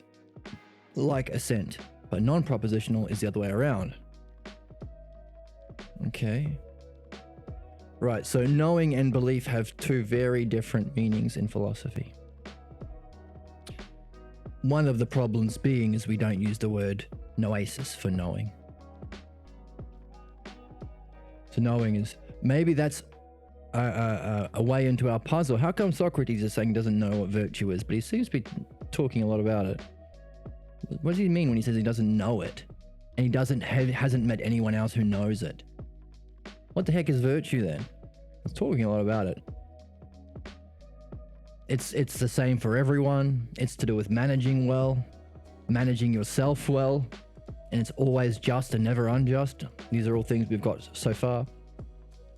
Anyway, you should have stayed around until you've actually reached that stage, Meno. Meno says, I'll stick around so long as you give me answers. Is that going to help him? Is that going to help him? Come on, man. Is that going to help? Is that what Socrates is doing? He's been encouraging you to do it yourself. Like we said today, I'm encouraging everyone watching to do it yourself. Do this. Do as many dialectics as you can. And anything you're interested in. Come on, man. Come on, man. Come on, man. Do it yourself. It says Socrates. Come on, man. Like this. Come on, man. So is that going to help? Well, it wants the answers. Good questions, yes. In the chat.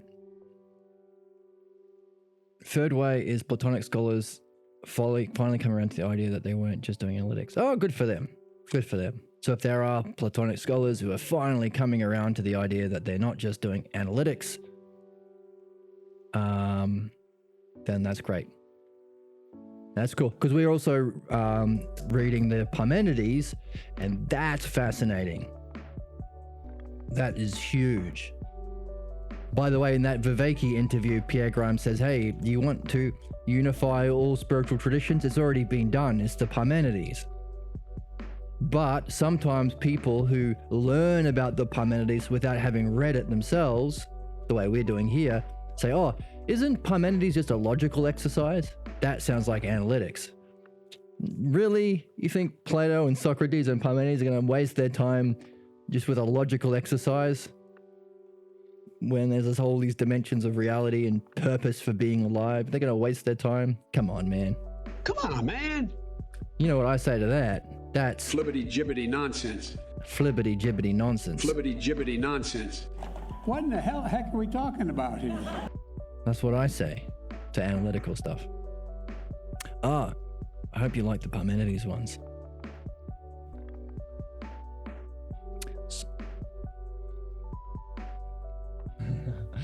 Socrates says, I will not be lacking in eagerness to give you answers for your sake and my own.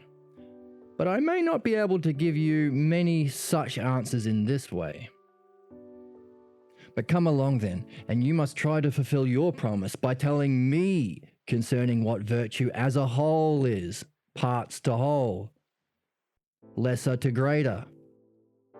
third dimension to fourth dimension. And by the way, even though we're applying it to virtue, we can take it a level up. So in the same way, we've been talking about shapes and colors as an example to look at virtue, we can also ourselves, so he's like giving us a hint. There's an extra question here. Here's a hint. If I'm saying that we can do a dialectic on shape and color as an exercise to do a dialectic on virtue, and then we end up doing the dialectic on virtue, but every time I write a book, there's always a hidden question or twist, and you find the twist by applying that principle of lesser to greater. Let's write this down. This might be a bit confusing. We've already talked about 3 levels of reading with love of learning, love of philosophy, and love of phronesis.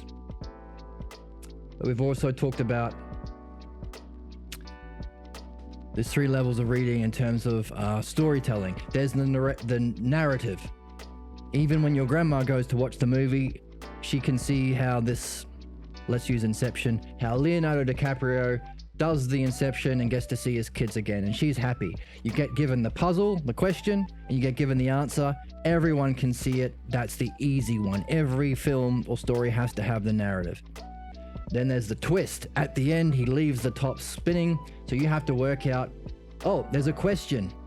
Is Leonardo DiCaprio the one really dreaming? You have to figure out the answer. You're given the second question or the twist, but not the second answer. But then there's the third level. This is the most meaningful.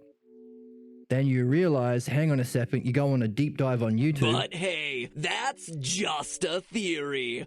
A film theory website, and they say, but actually there's a deeper question. That's the third level. So how do we get there? This is one way. Whatever allowed you to jump from this level to this level, because you are given the next question, you are given the twist at the end of the film, the good film. Apply it again to here, once you've got the answer to the second level, apply it again to figure out the question of the third level of reading. This is the 3 levels of reading. This is what Socrates is operating on. Earlier in the stream, Des was talking about hyparxis. If you're at this level, you have the ability to reach out and touch everything below you. So, why am I talking about this now? Well, we are given the question and answer. What's the question? How do you do a dialectic on shape? And he gives us the answer. He says, you're doing it so that you can apply it from the lesser to the greater. This is the theme of today's talk. To apply it to virtue. Socrates says, I'm going to do this one for you, so long as you promise to do it on virtue. So Meno has to do that. But if that's the case, and we're already familiar with this level of puzzle, then whatever we do to get from here to here, to get to virtue, apply it again to virtue, ousia, turn it around upon itself. But virtue doesn't just turn upon itself, it cycles up. So, what does that mean? Well, if Socrates is saying, hang on a second,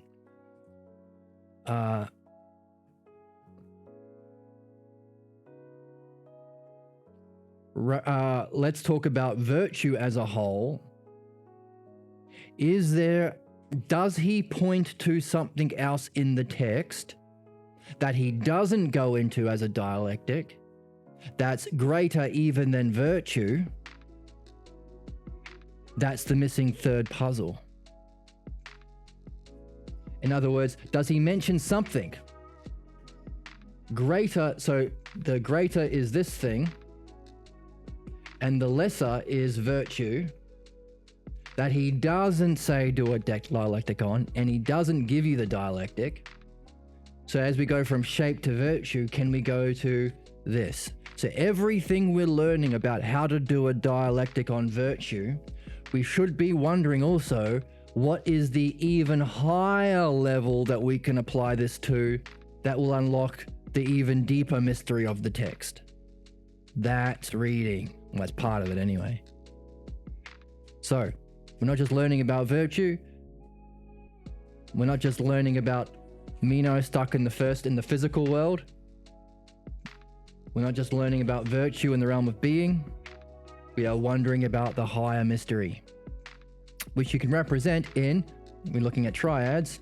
Here, look, same triads. Physical world of being, the narrative. The realm of being, virtue is one of the aspects of being. And, oh, this might help us with our question. Let's not jump too far ahead. So this is how we use our triads and our patterns to unlock mysteries. Could the highest level be something to do with that? Does he mention the self in the text? And by the way, this is inherent in the word self. The particular, the honorific, and the ultimate. So, as we read, I want to do dialectic. Great. Is it bad to do dialectic into dialogos? What's dialogo? Logos. On things other than virtue? I don't think it's bad to do dialectic on anything. We're doing a dialectic on the physical world. That was shape. He gave us that. And in this text, we're doing it on virtue, which is one of the aspects of being. And then we can ask the question, what would it be like to do a dialectic on the ultimate? That's the Parmenides, by the way. Thanks for joining, Des. So, lots of questions. Lots of puzzles. So, going to a greater whole, can we go from the whole of virtue to a whole that even virtue is a part of? Can we see virtue as a part of a greater whole? That's a mystery. And how is Socrates going to continue while actually helping him? Because I don't think he's going to be helped by giving him the answers. He's not going to learn the dialectic. He's not going to get initiated through that by just giving you answers like you do at school. Here are the answers, repeat them on the test. Or in a debate, so you win. No, you're not going to get help that way. But Socrates is going to do something that he's claiming will actually help him and help Socrates too. And it's something to rising to levels of wholes, and maybe has something to do with initiation. And at the whole time, we're wondering, how can we apply everything we learn here to an even higher level of question? Lots of mysteries, lots of things to be puzzled about. I hope you're curious, and I hope you join me next time. Thank you for joining me. Thank you for joining me in the chat. Thank you to the new chatters. Glad to have you around. Thank you for joining up with the Discord. Anyone watching on YouTube, feel free to follow on the Discord. There should be a link below. There should be a link to the text below. You can join on Twitch, and you can support on Patreon, I think. And there should be a donation link if you have the means. And if you're not a Russian asset spy, I'm not going to stop talking about the logos, even if you give me money. But if you do love the logos and you see how it can benefit your own soul and all of humankind, then yeah, you're welcome to support the channel. That would be great. And hey, if you're really rich, why not start some new Platonic academies and create a better world for everyone? Lots of options for you, lots to be puzzled about. Big cliffhanger for next time. How's he going to go in a way that helps him? Oh my God, what a cliffhanger. Whoops. Wow. And I hope to see you next time. Thank you so much for joining me.